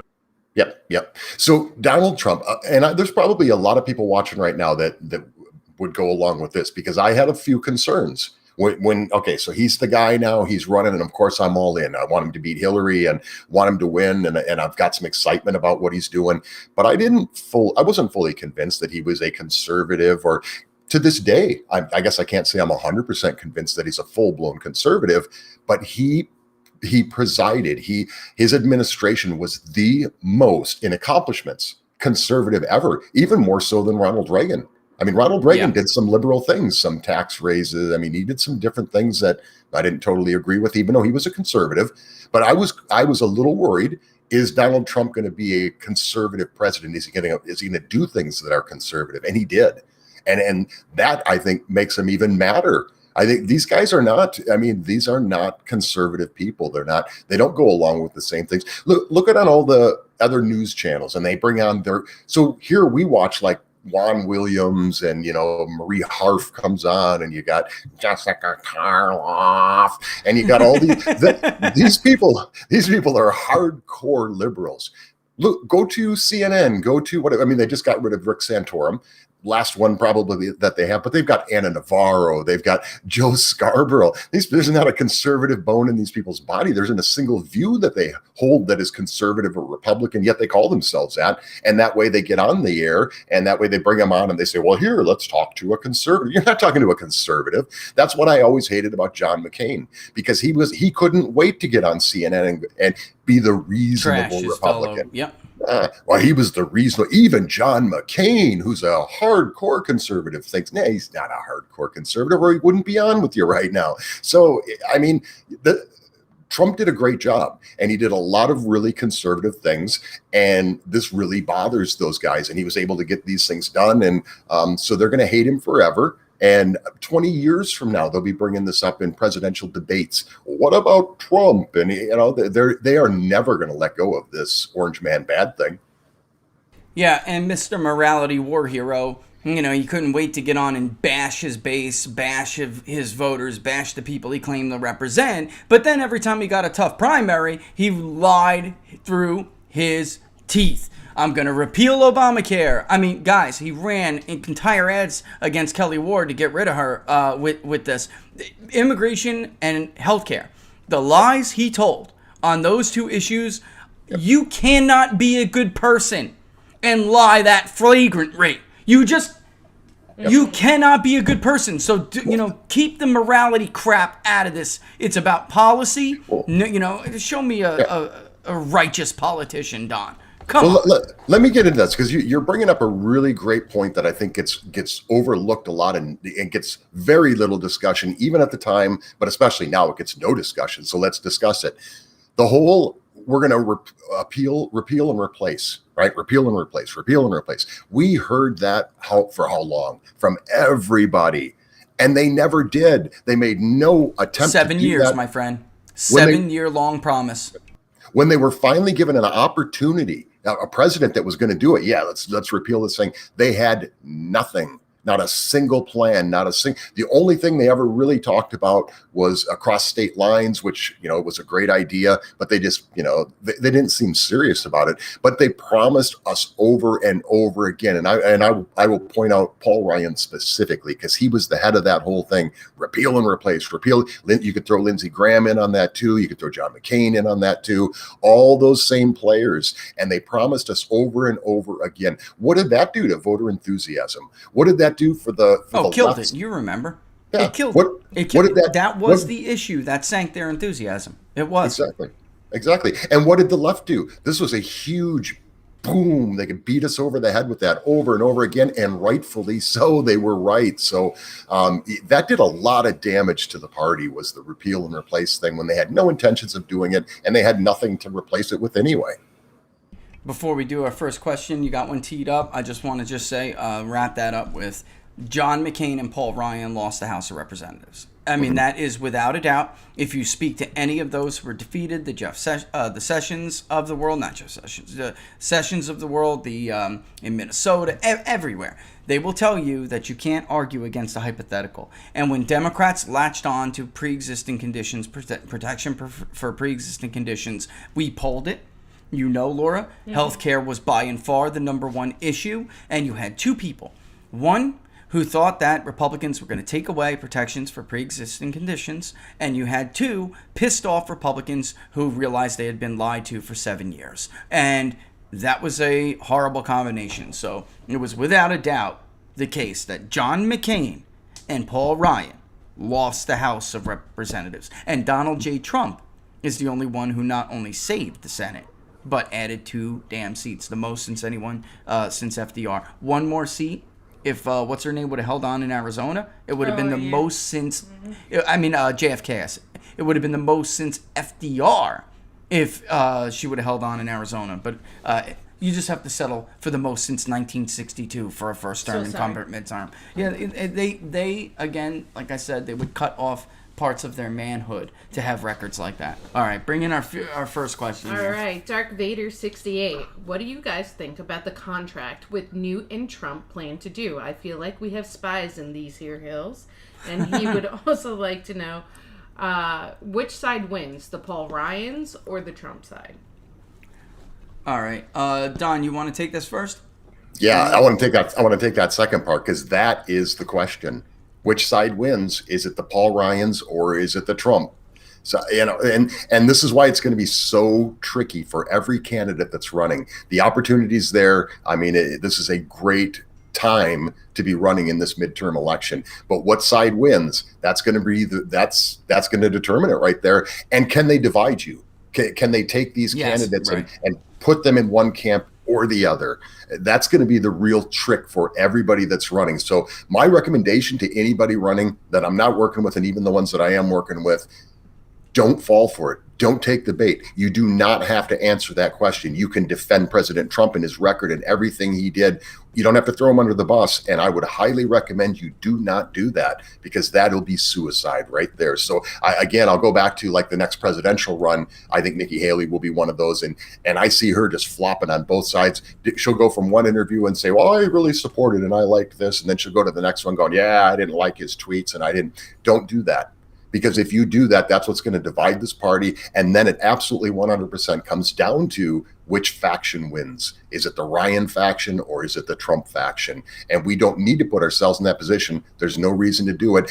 And okay, that's why they're going to do that, everyone. That's why the left media is going to do that. The left wingers are going to want to put you on the spot, make you answer that question. And there's no need to. Don't play their game. You do not have to play their game. Don't believe me that you don't have to play their game.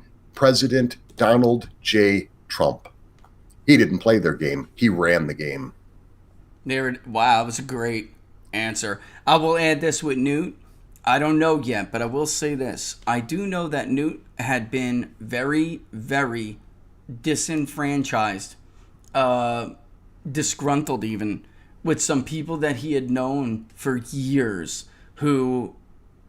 I don't know if the right word is let him down, Don, but surprised him. Yeah, I guess that is the right word, right? I mean, surprised him on how, what happened too. I think what makes it worse is when you vouch for someone, right? And you say, I was in the house with this guy. He's a good guy, or what? Yeah, he's solid. He's solid on this. And then they stab you in the back.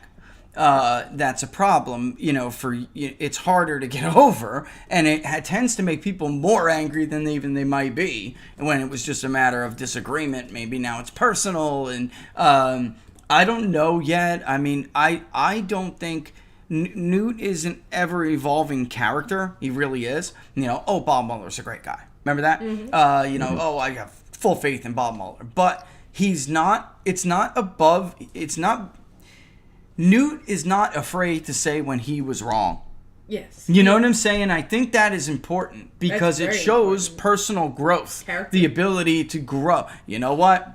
I was on this network, I was on this channel, I was on this show, and I said Bob Mueller, was a good man, and you could have faith in this investigation. I was wrong, and this investigation is a sham. That's a good sign for the kind of person that Newt is. I had to study. Has accountability. Somebody's got accountability. bizarre. Very rare in modern politics. Very rare. And then on the other second part of it, I think I'm 100% with Don. I mean, it really, that's the question. They don't have a constituency, so you would think, well, how could they win?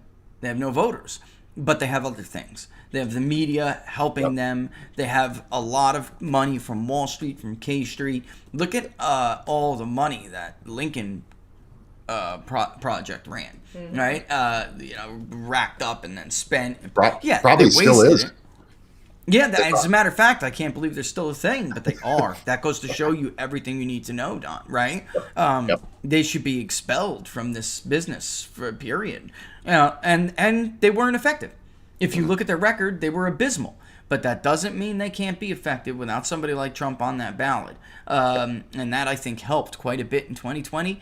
But right now, look at what happened with Susan Wright, all the horrible things they said about her. It didn't work. But that doesn't mean that's Texas. It doesn't mean it won't work elsewhere. I think that's still very much an open question. And look, they're fighting. They're fighting like hell. Like I said, it's no coincidence that Chris Stirewalt comes out with this, well, the Republicans aren't doing an autopsy, so I did. And this was really bad, and Donald Trump is to blame for it all. Trumpism is toxic. It's not a coincidence that you have that followed up by Paul Ryan's speech. They're all in cahoots. They're doing this together. This is very, very strategized. Just as a reminder to everyone, Chris Stirewalt has been wrong about everything forever. Yeah, he really took some shots at us quite a bit, actually. Said that, that's not a real poll. That's online, and online poll isn't really real. Anybody can take. First, what he said about it was factually inaccurate. Not everybody can go and take an online poll. He mistaking us for like a drudge poll, you idiot? That's a website poll. It's not even an online poll. But again, he's not a pollster. He has been wrong, like Don said, about everything. I really watched. He refused to move North Carolina. In 2016, it was over, and everybody knew it was over. Even Hillary Clinton knew they were going to fall way short, and they had still high hopes. But I was saying 3-4 point loss. I don't know what data you're looking at. He was trying to use early voting numbers to justify the decision desk, Fox News' decision desk, for still having North Carolina light blue going. I'm talking about the day of election, guys. Yes. The votes are coming in, and they're keeping it light blue, and he refused to budge. Anyway, yeah, he's an idiot. He's another one who's just not even good at what he purports to be an expert in. Think about this. He was hired by Fox News after the 2012 debacle, right? So it was the Dick Morris, Karl Rove thing, and it created a big, what storm. So they brought this guy in because he was going to clean it up and he was going to bring credibility back to and look at it. Look how did that work out? And they're less credible than ever today. I mean, that's just the reality of it. And they punish people back for that election, Don. They punished people arbitrarily. They threw Dick Morris out, they threw Mike Barone out, and they threw a bunch of people out who they didn't throw out the Bushies. They didn't throw out Karl Rove, even though he had a meltdown on national television. They did initially. They didn't renew his contract, and they were like, yes, we're going to let him go. And then, what happened? All of a sudden, here he is. He's got a new contract. Maybe phone call comes in. Little phone call. All right, go ahead. What's your next question? Nike 152008. What's up, Nike? I have a question for Rich. If battleground states are becoming more Republican since the election, how is Biden's approval anywhere near decent? That's a great question. And we're going to find that out. Listen, when we polled, his approval wasn't really coming from those areas. Like, I think if the election was held today, he'd lose North Carolina by probably 4 points or so. He'd lose Florida by at least what he lost it by last time. North Carolina's really pissed at him because of the crisis, the shortage, the gas crisis. And then I think nothing has changed in these battleground states except for inching to the right. I think we're seeing some of the cannibalization of what was their independent vote. There are blue areas that are populated getting bluer, and that is a big part of it. Look, California, for instance, Donald Trump got a lot more votes out of Los Angeles. Incredible, right? But there are so many other areas in the state where Biden just tacked on so many more. Mm-hmm. So, I really think it's a matter of, first, let me just say, he's not at 60%. He's nowhere near 60%. He cannot be. It's not mathematically possible unless you're polling terribly. But I wouldn't be surprised to still see him at like 50 or 52 because I just don't think things have changed all that much. We'll find. I can't wait to find out though. To a theater near you. The point is he's not. And I have to say, we weren't the only ones to have Biden on the low end of the spectrum for a new president. The Washington Post put him with Gerald Ford. I mean, look. It's like they act like we're so far out there or something, Don. No, the 60s and the 58s and the 62s, they're the ones out in left field. Even Fox had him at 54. That was it. And that is not good for a new president. Anybody will tell you. That is not good. Donald Trump wasn't great either. But we had Trump, I think the high we ever had him at was 54. I think that's it. Maybe 52 or 54. He just was a polarizing guy. You either loved him or you didn't. And the response bias is without a doubt contributing to that, and they're relying on it. But go ahead. It's a great question because I get that question a lot. Full Monty would like to know. Full Monty. Nice. Uh-oh. Uh-oh. Oh, Lord have mercy. Rich is making the point that ethnically Hispanic Catholic demographics were switching to Protestants, and basically that this happened with the Irish and Italians, right? Yeah. But I'm just a bit confused on what's happening with Hispanic Catholics. Is it helping the Republicans in Texas and Florida? Yes. Big time. It is. And it's funny because the less liberal that group is in a certain state, the less conversions we're seeing. So that's why, and I don't mean to I'm not trying at all to be putting down Catholics here. I'm simply saying that that's the relationship. And when they do politically mature, and a sign of that is conversion to Protestantism, then you see that shift to the Republican Party. So I would argue, the 2010, 2014, in a state like Texas, Republicans were not getting that kind of Hispanic vote share. And that what was happening, well, Ted Cruz did actually pretty well in his first election. He did. But what was happening was they win the Anglo vote, they call it. Not me. They call it the Anglo vote by these huge percentages. But that Anglo vote now is actually getting a little bit more Democratic because of a growing professional class in metro areas like Dallas and Houston and Austin. That is being offset by two things. People leaving states like California and going to Texas, and the political maturation of certain Hispanic groups. Mm-hmm. And that's real. I'm telling you, that's really clear. And you could even see it from 2018 in the exit polls. Ted Cruz was not saved by an overwhelming white vote. He was saved by migration. And that's it. He would have lost to Beto O'Rourke without migrating voters. That's just a fact.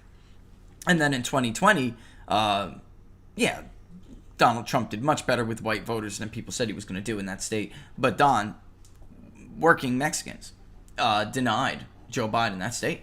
They backed Donald Trump at shocking numbers. And it stunned everybody. And that was the end of that, So again, could Romney win those voters? Would Romney be driving this maturation? No way. Would John McCain be driving this maturation? No way. No way. No chance. No how. And by the way, who are two examples of ethnic Catholics who did not go through political maturation? Joe Biden and Nancy Pelosi. Bravo. That's their contribution. All right, good. That's a good question. And Florida, by the way, was the most, I believe. I'd have to go back and double check the numbers. Yeah, I think Florida was the most conservative.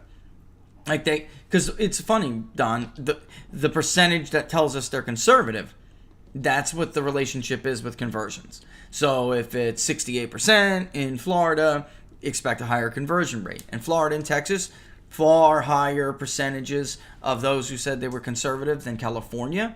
And California had way fewer conversions. Very interesting. Go ahead. Jay Patel said, my question for today for Rich and Don. We're now starting to see negative articles on Fauci more and more. Yeah, we are. Are the Dems and press getting ready to blame a lot of COVID stuff on Fauci? What do you think, Don? I think they're kind of hedging their bet with him. They may need him for like a climate change pivot. But if things start to go south on this stuff, man, they need a lamb. Yeah, I mean, they really loved Fauci. They really loved Fauci when he was going against Trump. When he was doing the Orange Man bad, they loved him. They loved him because he was that guy in there that, was always like he wasn't fully on board. And they loved him up until that. They loved him up until the point that he came out and said, yeah, I don't know. I don't think this thing was a natural thing. And I think it is a possibility that it came from. They didn't want that discussion. They don't want people talking about where it came from. They don't want to talk. They don't want to hear about the lab in Wuhan. This pandemic was the greatest thing that ever happened to the Democrat Party, probably in my lifetime. And so once Fauci starts going, because it's always been, right? Are you an epidemiologist? Are you well, he is. And so he knows everything. Even though he was wrong, he's like Chris Steyerwelt. He's been wrong about everything forever. But anyway, but now he's kind of off the reservation a little bit, and he's the guy. Let's not kid each other. He's the one that's fueled this resurgence of the origins of COVID-19. It's because he made that comment, because you can't now just say, well, no, they say you're crazy, because it was a crazy conspiracy theory. Robert Redfield came out right after he got out, and he's gone, yeah, I think it came from, but they were able to just go, yeah, he's a nutbag, and he probably liked Trump, and, tie it to Trump, because this always had to be about Trump. So when Fauci comes out and makes that statement, that's really, really bad for these guys. So yeah, I think he's going to be under a bus hard, and I don't think he's just going to lay there though and let it run him over. I think he's going to fight back. So I'm actually, he's not that kind of guy. He would. I'm pretty interested to see what's going to happen here. There's a couple things I want to say about this, Don, and you know this because of private conversations we've had. There are things that we had found out, we had been told, but I wasn't comfortable reporting at the time. But two things. One, the intelligence that this came from a lab leak in Wuhan was there months before the election. I just want everybody to know that. The media knew all about it and chose to hide it from you. Okay, that's number one. This started with the State Department investigation, and that intelligence was not even a well-kept secret in D.C. It was known. They chose not to share that with the rest of the country because, like Don said, it's all about Donald Trump. And you had to defeat Donald Trump at all costs. It is the greatest thing, best thing that happened for the Democrats. Ask Ron Klain, he'll tell you. Because he's the source of the Fox News report of the person on the Biden team who was praying for hundreds of thousands of body bags. That's Ron Klain. He works for Joe Biden right now. So let me just blow up Fox News. He's their source who said that. Okay? They were praying for hundreds of thousands of body bags. So they can use them as a cudgel against Donald Trump in the election. So that's and then number two here, the idea that I am the only person to tell you what we had learned from vaccine developers, and it's not possible for a guy in Gainesville, Florida, to get information like that from vaccine developers, yet big corporate journalists in New York City, in Washington, D.C. were not told what we were told, which was Pfizer, specifically, and others who were first to jump on this and dismantle this virus, initially attempted to use an antigen method to develop a vaccine, such as the one like the Johnson & Johnson vaccine. They quickly concluded that this was not a natural virus and that they needed to go with an mRNA. This again, there is no way somebody like me can pry that information out of people who are close to the development of the vaccine, and people who are reporting on it at Reuters, at the AP, at the New York Times, at the Washington Post. Come on, man. No way. No way. They obviously heard that, and they decided to just tell a different story, Don. To just tell a different story. From the very beginning, the leading vaccine developers were like, whoa, this isn't a natural virus. This is not a natural virus. By the way, we don't want the government mad at us, so please don't print that. And that's what we were told. I don't know why, but for some reason, they were afraid of some people in the Trump administration. They didn't want to be pulled out of the distribution deal. They didn't want to lose the deal that they had gotten for distributing X amount of vaccines once the vaccine was ready to go. And they were concerned that if they told the country that it wasn't a natural virus, that was none of their business to do so, number one. And that if they did, that the government would get angry with them. Well, why would they be scared of Trump? My argument is they weren't. They were scared of people like, the FDA. And they were scared of people, public health officials, Don. Permanent bureaucrats who are going to be there long after Donald Trump is gone. I think with Fauci, I think, and this is just my theory, I think that he felt like he was going to really be the rock star once Joe Biden got in there. I think he thought he was going to be the wingman, so to speak, kind of the Eric Holder thing. But I think that's what he thought, and I think that hasn't happened. And he seems like a needy child. I mean, look at him all over TV, and he seems just really needy. And I don't think he's getting what he thought he was going to get from Joe Biden. So I think that's why he went off the reservation. Because I don't wear my mask indoors either, Don. I don't wear my mask indoors. Yep. He had the nerve to say that on television. I don't wear my mask indoors. What? How dare you? And this is the thing too. I was wondering about what you're saying, Don. I was thinking this over, and I think this may explain some of it. He had nothing to do with Operation Warp Speed. He may have tried to take credit, and Jake Tapper at CNN didn't push back on him at all. But any chance he gets on CNN or MSNBC, anywhere, he tries to rewrite history where he was like this pivotal or key figure in the development of this vaccine. He had nothing to do with it outside of having access to the adverse impact monitoring data sent to the FDA. But he had no role in actually getting it done. And that's the only winning issue for Joe Biden right now, is that his approval on the rollout was very high. So it's like he doesn't. I was thinking about this, what you said, I think, and I'm hypothesizing here, looking at the numbers, he can give him nothing. Fauci is the face of things that are turning bad now.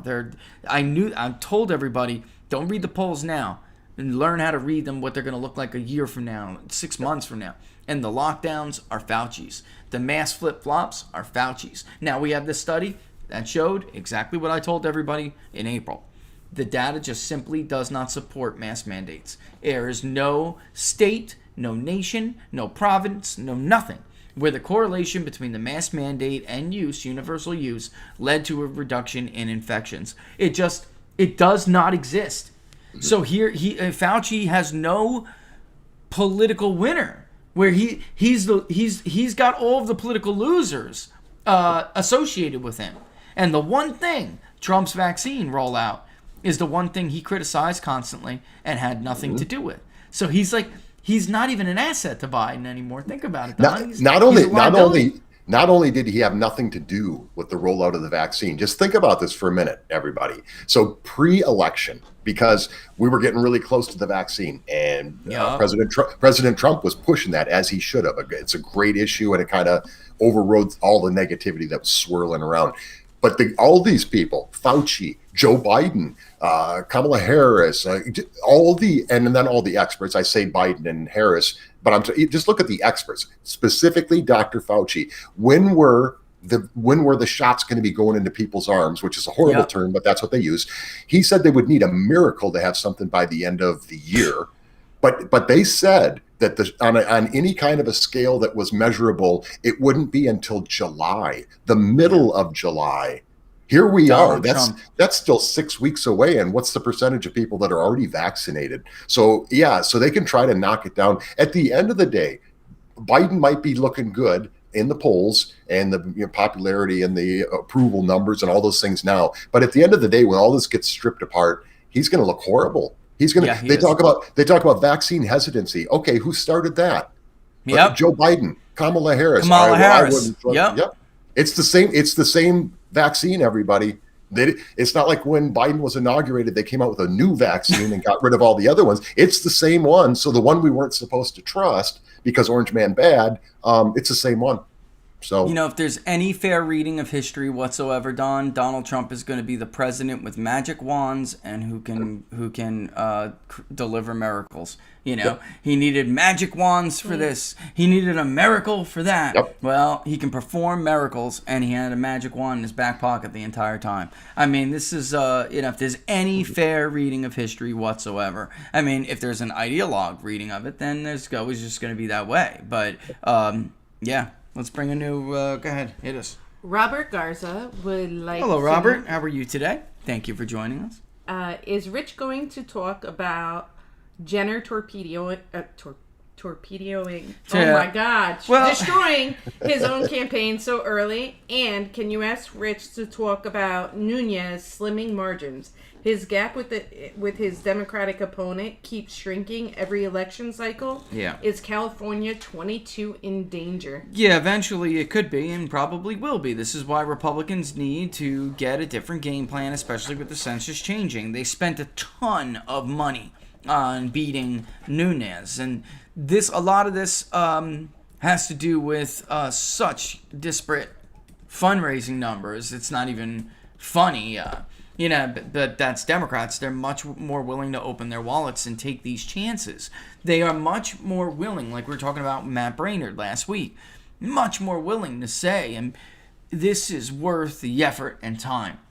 Maybe it won't pay off dividends immediately, but it will pay dividends. If Republicans don't start to make comparable efforts, then this, districts like Nunez will be in danger. They will. It's just also too. We showed this, Don, a couple months back.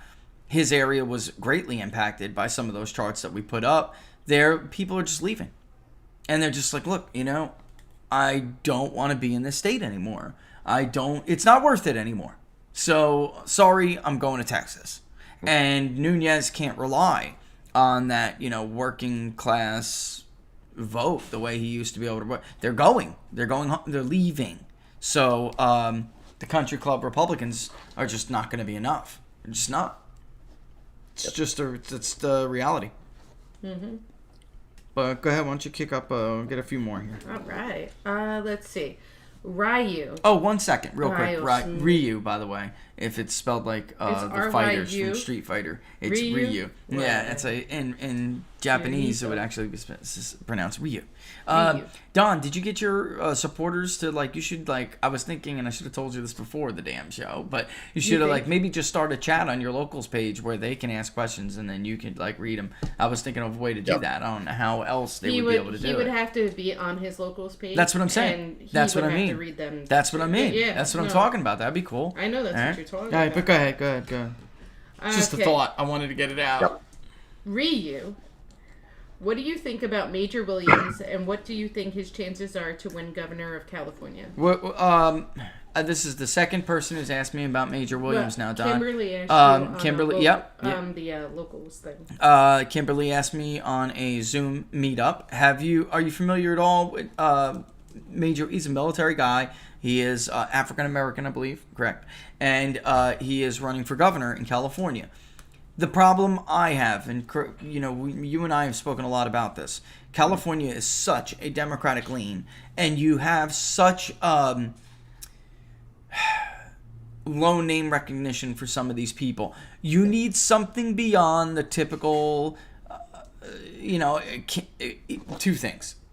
A typical politician, and which Williams is not, but I'm saying he has low name recognition. So it has to be both, where it's not a typical politician and they have high name recognition. The lean of the state, Don, is so strongly Democratic, which is why I really, about to send him a text. California's turning into a circus is where I'm going with this. Yeah. What do you think? I mean, did you see what Jenner said the other day about what? Just give us your thoughts. Well, so that this is kind of a problem right here, and just exactly what you just mentioned. So Caitlyn Jenner, somebody with high name recognition for sure, not the typical politician, but also a train wreck. I mean, this is, come on, guys. This is what really bothers me about that, and I think it throws a wrench in for anybody else who gets in. It doesn't matter who you are, because again, here's the name recognition. Here's not a typical politician, but here's somebody who doesn't really seem to understand really anything about not only about what's going on, but about their own position. I mean, it's just a mess, and what really. I guess the biggest problem with all that is it's the biggest campaign team. Nobody's going to have a bigger. I mean, Brad Parscale, you've got access to Donald Trump's mailing list. You've got all these things that are going to reach a lot of people, and it's like the never-ending wrench in the plan of anybody else running. That's going to be hard to overcome that, because I think that's going to create a lot of problems, and maybe with better grasp of their own policies in that campaign, maybe that would be going a little bit better. But it's just a train wreck to watch. It's like, oh my goodness. I just texted who, and I said, this thing's turned into a circus. You should just end that by running. I just texted him that, and listen, somebody like that would scare everybody else out of the race. Yep. Yeah, I mean, it would send them for the hills, and those who were too stupid not to run for the hills would get a visit from me, and I would make them run for the hills. You understand what I'm saying? Yeah. I'm not kidding. For Robert a and I Republican, would take a quick trip. For a Republican to win that, I mean, you'd almost have to be faster than a speeding bullet and more powerful than a locomotive. I'm just saying. Yeah, you need somebody who's not thought of politically, Don. This is what they need to, Yeah. Oh, I just called when you just said, I'm an idiot. Delayed. Well, it was delayed. You need someone who's just not viewed, to be, and everybody has a great smile, I mean, just not scary. Socially liberal, economically conservative, like you said. I mean, really. It needs to be somebody of that caliber. But it's right now turning into a circus. And I think that's, just what, a month and a half ago? 2 months ago? Yes, no was like really close. It was only no +2. Now it's no +8. And I'm telling you why it's no +8. Because there is no viable alternative. If you were to get a viable alternative candidate, then there are a slew of voters who just told us, yeah, you know what, I think I'm a yes, or at least I'm persuadable. But there's no viable alternative, so they figure, why would we throw out a governor if there's really nobody to replace him? Why would you do that? And that is not even ideological. I would just say, while California is very blue, go look at some of the initiatives in 2020 and how that vote went down. Those were issues. Republicans did not do a good job saying, we're on this side of these issues. And in a very blue state, some left-wing wish list items went down pretty bad. And don't you find that the least bit surprising? That tells you how badly Republicans are failing on messaging. You're a messaging guy. You know that. Yeah, and let's look at this too. So you've got the recall thing going. They've achieved their goals. It's going to happen. It's triggered. This doesn't happen just because a bunch of Republicans in a very, very blue state threw a hissy fit. I mean, you've got to have other people, not just hardcore Republicans, not even just moderate Republicans, who are not happy with what's going on with their governor and in that state to make something like this happen. So it's there. It's there for somebody to grab it, but if it just turns into, just a whole bunch of this person, then you've got all these people running and nobody really has good messaging. You've got a message. You couldn't have, as a messaging guy, I couldn't have an easier job than to go into California and work with a candidate and be able to message why you need a new governor. I mean, and it's a sellable And argument to especially these a people. candidate who's multiracial and speaks different languages. I mean, that is a campaign manager's dream, man. I'm telling you. You know, you can cut it in 2 different languages, 3 different languages. What the hell? Why not? You know? And I gotta, you know, he's got Gavin Newsom right now has what looks like union defections, right? What could be serious union defections. He has machine defections. Willie Brown don't like him. You know, there are opportunities to think out of the box. There really are. And especially with the right candidate who would not be viewed as like some Republican scary monster who's going to come in and bust up labor, right? Who's going to come in and, you know, make life difficult for some people that really, I'm not sure you're going to be able to beat anyway. So why make enemies out of them, right? Yeah. Just if you okay, so and you're right. This is a personality thing. So take Gavin Newsom, look at Gavin Newsom, and put him right next to Andrew Cuomo. They are the same. They're bullies. They're intimidators. They burn bridges and they use their power to do it. So as soon as there's blood in the water, everybody pounces on them. So and they're so very, very similar. So as soon as there's an opportunity to throw them out, under the bus, they're going to do that, and they're going to do it proudly and happily. They're going to laugh about it, and they're going to say, "Ha ha! I told you I'd get you." So these are people. Both of those people have that thing going on right now. So with Gavin Newsom, when you sell a message on something, usually your audience would be a very small piece of the pie that would be even open to listening to what you're having to say about, hey, this is a problem, here's how we fix it, here's what we do. There's only a small portion that's going to even listen to you because you're from the wrong side and they don't want to hear it. Here, that piece of pie is huge. Almost the whole state would listen to that message and go, okay, yeah, that makes sense, because we know this guy's bad, but like you said earlier, we know this guy's bad, but we don't have anybody to replace him with, and nobody's told us what they're going to do that's going to help us, and why would it be any different, and that kind of thing. Yeah, why would it be any different? Exactly. And I just think that listening to the opposition sometimes disinformation, but sometimes just listening to the opposition is the best direction you could take. And what did they say?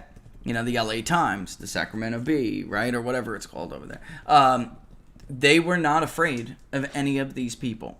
What they were afraid of was a serious celebrity-like figure who had high name recognition, was seen as successful, and was likable. That's it. Because they are well aware that there is only one way to undo that kind of lean. There is only one way. You either need to try to get away with running like a child molester on the ticket, and then, really. So run an abysmal candidate for your own party, or go up against somebody who really breaks all the rules. And, gives people, it's almost like the right candidate can give partisans permission to cross over, and that's what needs to be done. And for Republicans who are whiny about how that is, and that mostly is the leadership of the party, well, you did this to yourselves. I don't know what to tell you. You once had one of the reddest states in the country. You did this to yourselves. All right. I know we're not allowed to use the word replacement, but California is a perfect example of replacement. It is. That's what happened. They didn't convince the voters of California, Don, to change their political leanings. They replaced them. That's what happened. And those who remained saw the situation was dire and left. And that's what happened. It's a sad, tragic. I mean, you go out there and you speak to people who remember how the valley was. They remember how all these beautiful neighborhoods were. Mm-hmm. Laura and I were doing this thing before all of these gangs destroyed this one neighborhood. Just not looking into the 90s, this place was a place for working Americans of all races. Just working Americans. It was like the breadbasket of the state.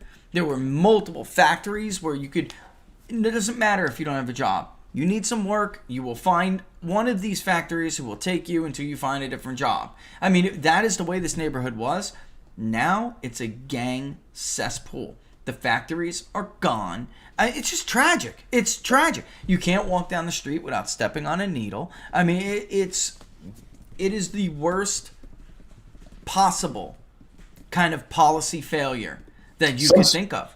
Some streets you can't even walk down because there's too many homeless people in tents.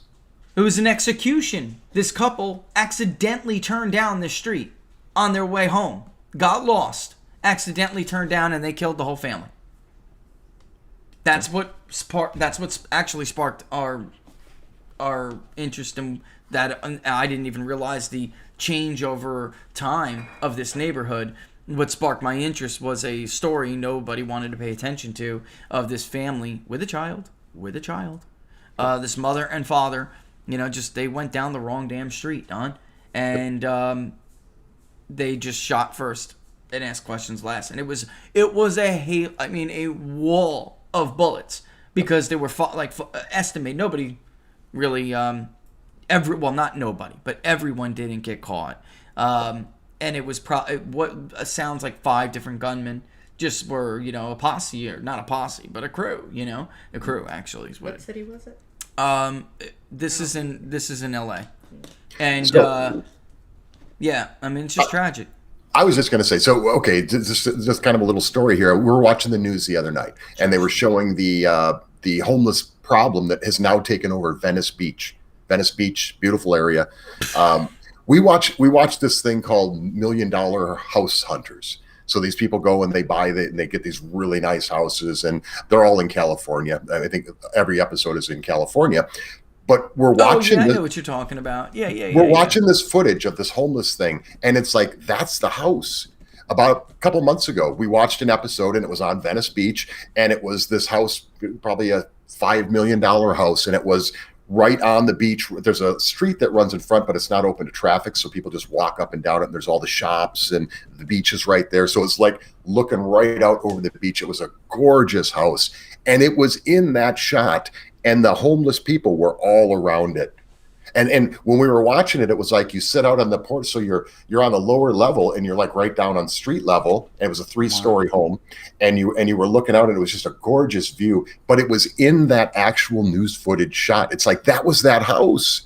So whoever paid $4 or $5 million, I mean, think about that. Yeah, it was beautiful when you bought it. Man, this was so great. And then all of a sudden, and it was just homeless tents all up and down the beach. Nobody was walking down the street anymore. There was no activity whatsoever. So if you own a business there, sorry, your business, I'm sure it's shut down, because I can't imagine the rental rate for the commercial property there is real cheap.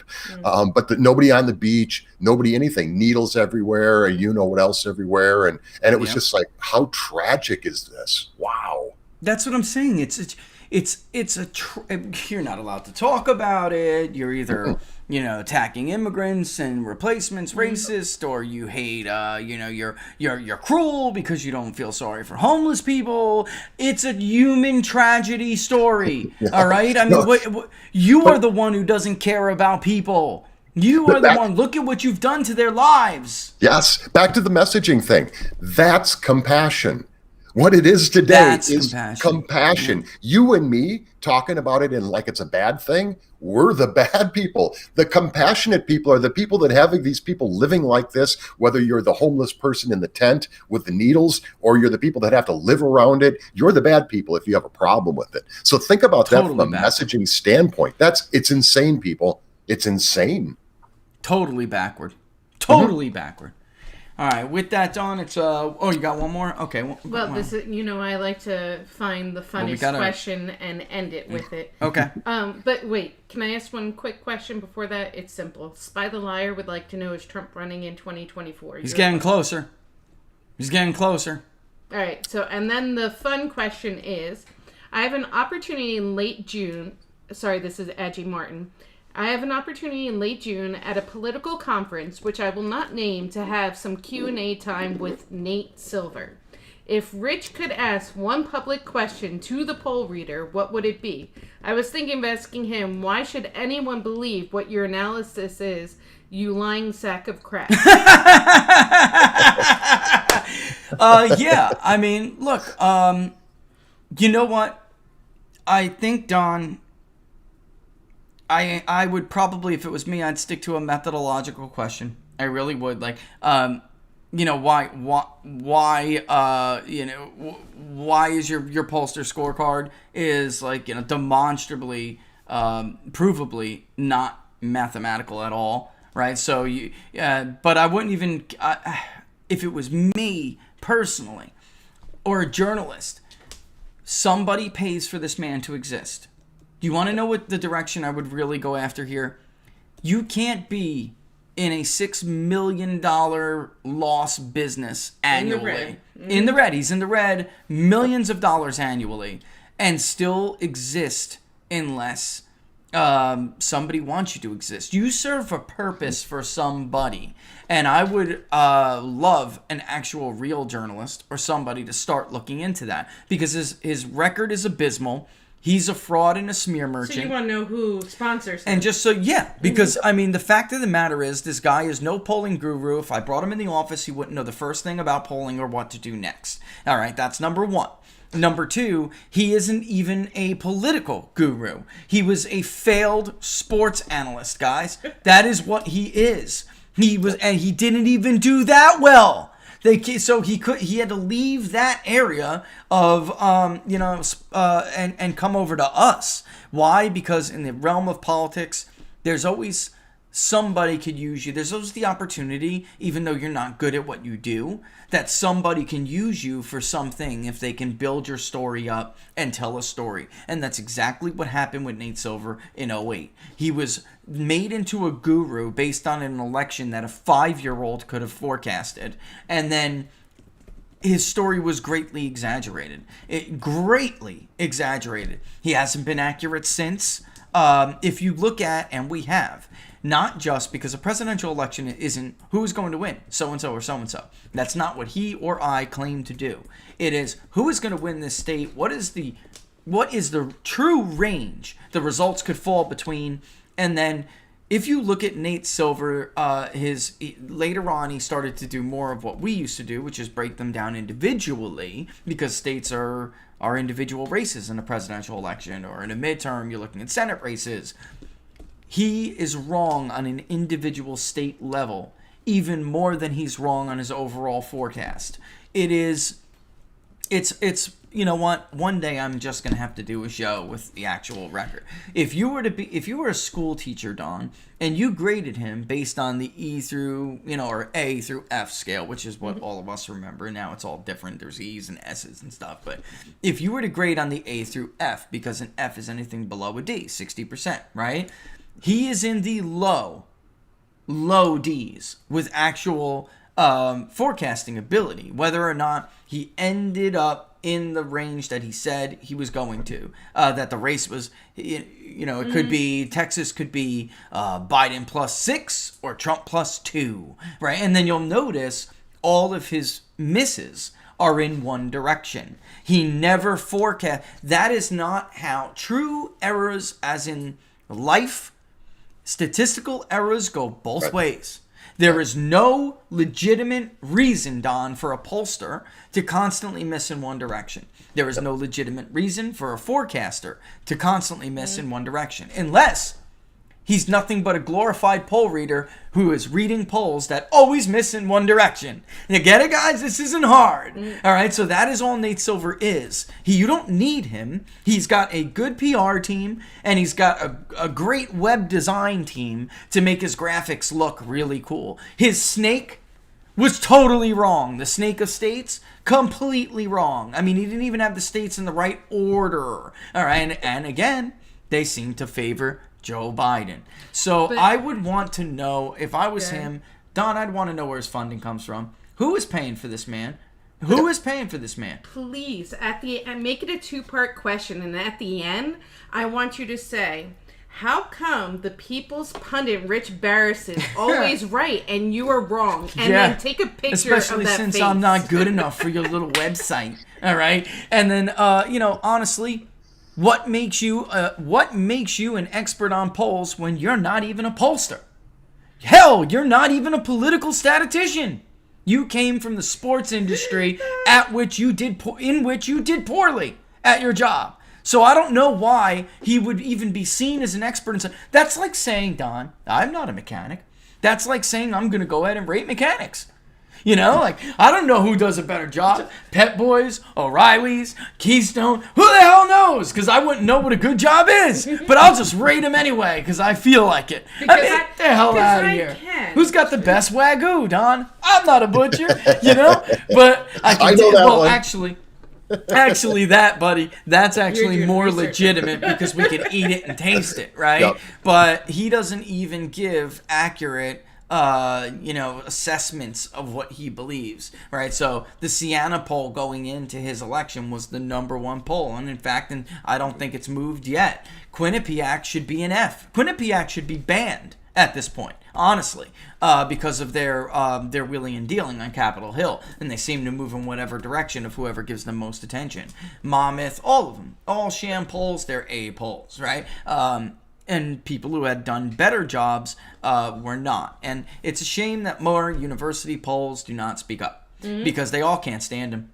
That's the truth. Well, with the exception of Patrick and others like him, the rest of them just can't stand him. They're just afraid to say anything. And it's a shame because they should. I'm preaching to the choir by telling you this, but let's be honest about it. There's real polling where, like what you do, there's people who actually poll things and then go, okay, here's the data. Because real data is useful.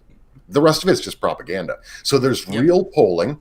Let's just ask this and find out. And we're not trying to sway it, or I'm not going to pick just a certain portion of this and that. And so that's real polling, is just put it out there and getting the results. But then there's what people like Nate Silver do, which is it's an arm of a PR. Somebody wants some information. So they want an official poll that says this because they've got an agenda, they've got a story to write, and so Nate Silver's going to provide that to them. So yeah, where's the funding come from? That's the real question. And you asked me about a grade A through F being the scale. I give them a G- because I know it's off the scale. So there's real polling, and then there's stuff that's done for a specific purpose to fit a specific narrative. Yeah. That's a great wrap up with that. Don, I put it below your name, but tell people what you got going on. If you guys want to follow Don on Locals, it's donsmithshow.locals.com. I watched your thing with Dave Perkins the other day, by the way. Yeah, very good. It was, indeed. Yeah, it's fun. And so thanks for asking my question, Don. Yeah. You got it. Thanks for asking you got it. That's a good question. So go ahead and tell people what you're up to, and of course tomorrow. So yeah, we had our show last night, every Thursday, 5 to 7 p.m. Eastern time with Dave Perkins, called The Conversation, and we always have great conversations. So he's a lot of fun to work with. He's just a great guy and very knowledgeable guy, and I'm learning a lot from him too. So we've got a lot of stuff coming up. We're going to be going to CPAC in Dallas. And we're going to have a lot of really exciting stuff going on there. So what I'm really kind of do is trying to build up to that. We're going to be bringing Matt Schlapp on to talk to him about who's going to be there. He's going to give us maybe a few sneak peeks. Looks like right now, President Trump's about 90%. They're pretty sure he's going to either be the first speaker or the last speaker. Don Jr. is supposed to be there, Mike Pompeo, Nikki Haley, Governor Greg Abbott, Senator Ted Cruz. A lot of great people are going to be at this CPAC. So I'm really excited about that. We're going to bring you guys all kinds of great interviews. I'm also going to have on a guy named Dave Mohel, who he runs all the radio rows. So he's the guy who sets it all up for CPACs, RNCs. Dave's been doing it. He is. He's been doing it longer than I've been doing politics and stuff. So he's always been the guy I've worked with. Great guy. I want to kind of talk to him about what that's like. I imagine he's kind of a little bit of a den mother because, we're all so needy when we're on Radio Row. We all need different things. And so we're all complaining and whining. So, interested to talk to him. But we also want to do like this buildup between now and the middle of July when the CPAC happens in Dallas. And we want you guys to be involved too. So who would you like to hear from? I'm in line right now for a potential Donald Trump interview. What would you ask him? What would you want me to ask him? Don Jr., we'll try to get him as well. Probably get Mike Pompeo. We'll be able to get Ted Cruz, Greg Abbott. So a lot of cool stuff going on, and we'd like you guys to be involved with us. But you can watch my show every Saturday from noon to 2 p.m. Eastern time. Also, again, I'm on with Dave from 5 to 7. Dave and I will both be at CPAC, so I'll be doing both shows, the one with him and also my own as well. So a lot of exciting stuff going on. If you're not already following us on Locals, please do. It's Don Smith Show Community. I'm on Twitter at Don Smith Show 2 and Facebook Don Smith Show, and website, I know this is confusing, DonSmithShow.com. Damn, Don, you're throwing people in 10 different directions. I know. Can you tell Don does messaging for a living? Can Amen you to tell that. that Don doesn't? Not. That's so true. And he covers it fully. Absolutely. And takes you there. With that, my friend, we will see you tomorrow. Right? Sounds good. All right. Thanks for joining us as always. I'm going to take us out of here. All the best, Bye, my everybody. friends. Have a safe weekend. Thanks. That's Don Smith, ladies and gentlemen. As always, great stuff. Hanging around for the Q&A, always appreciated. A lot of insight. When we Monday, hold fast on what's going on Monday. I'm not sure yet. We'll be back at 5 p.m. for the Locals community. We're going to be doing the Zoom. I'll put it up there right now as soon as we get off. Actually, not right now, but as soon as we get off. And then we are so close on the public polling project. We will begin conversations with that. So share it, support it, and we'll talk about what's going to go in it. All right? We'll see you. Don't miss the Don Smith Show tomorrow at noon for those of you who will not be on the Zoom. At noon Eastern Standard Time. I'll see you there. And we'll be back. Laura's got something to say. Just have a great Memorial weekend. Oh, of course. Have a great Memorial Day weekend, which I will wish you all again tomorrow. And yes. And we will see you. That's why I said hang fast on Monday. That's right. I was like stretching. Like, I know. That's why I was trying to get you to say it. May or may not have a what are the odds? And I'm like, what is going on? All right. With and that, remember the purpose she's right. of that Memorial Day safe. weekend. Thank you for all that have served and who have all paid the ultimate price, and your families that have lost loved ones. We appreciate you. We love you. Have a great weekend, and you can follow out. Just give it Laura to do that. All the best, folks.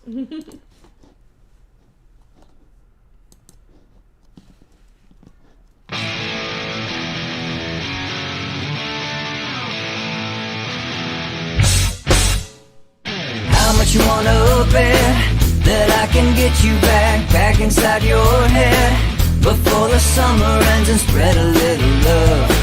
Just for a little fun, I'll make you come back to me before the rise of every sun. Baby, it's meant to be, I know you got a man, but he don't understand. You're gonna be a heartbreaker, you're such a love taker. So just suck me in and you can toss me like a cigarette, 'cause I just wanna be a bad habit, yeah.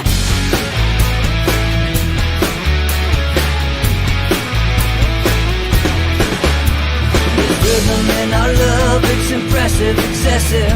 You can't make this stuff up. My chest beats, it's restless, wakes the neighbors up above. Yeah, baby, come and show me love. Baby, come and show me love, because you're gonna be a heartbreaker. You're such a love taker. So just suck me in and you can toss me like a cigarette, 'cause I just wanna be a bad habit, yeah.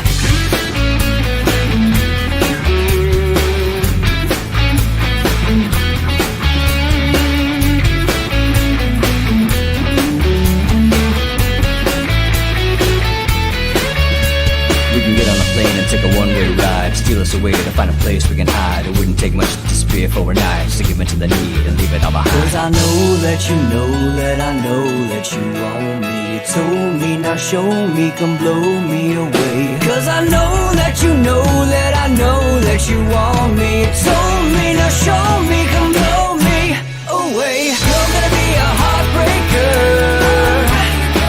You're such a love taker. So just suck me in and you can toss me like a cigarette, 'cause I just wanna be a bad habit, yeah. You're gonna be a heartbreaker. You're such a love taker. So just suck me in and you can toss me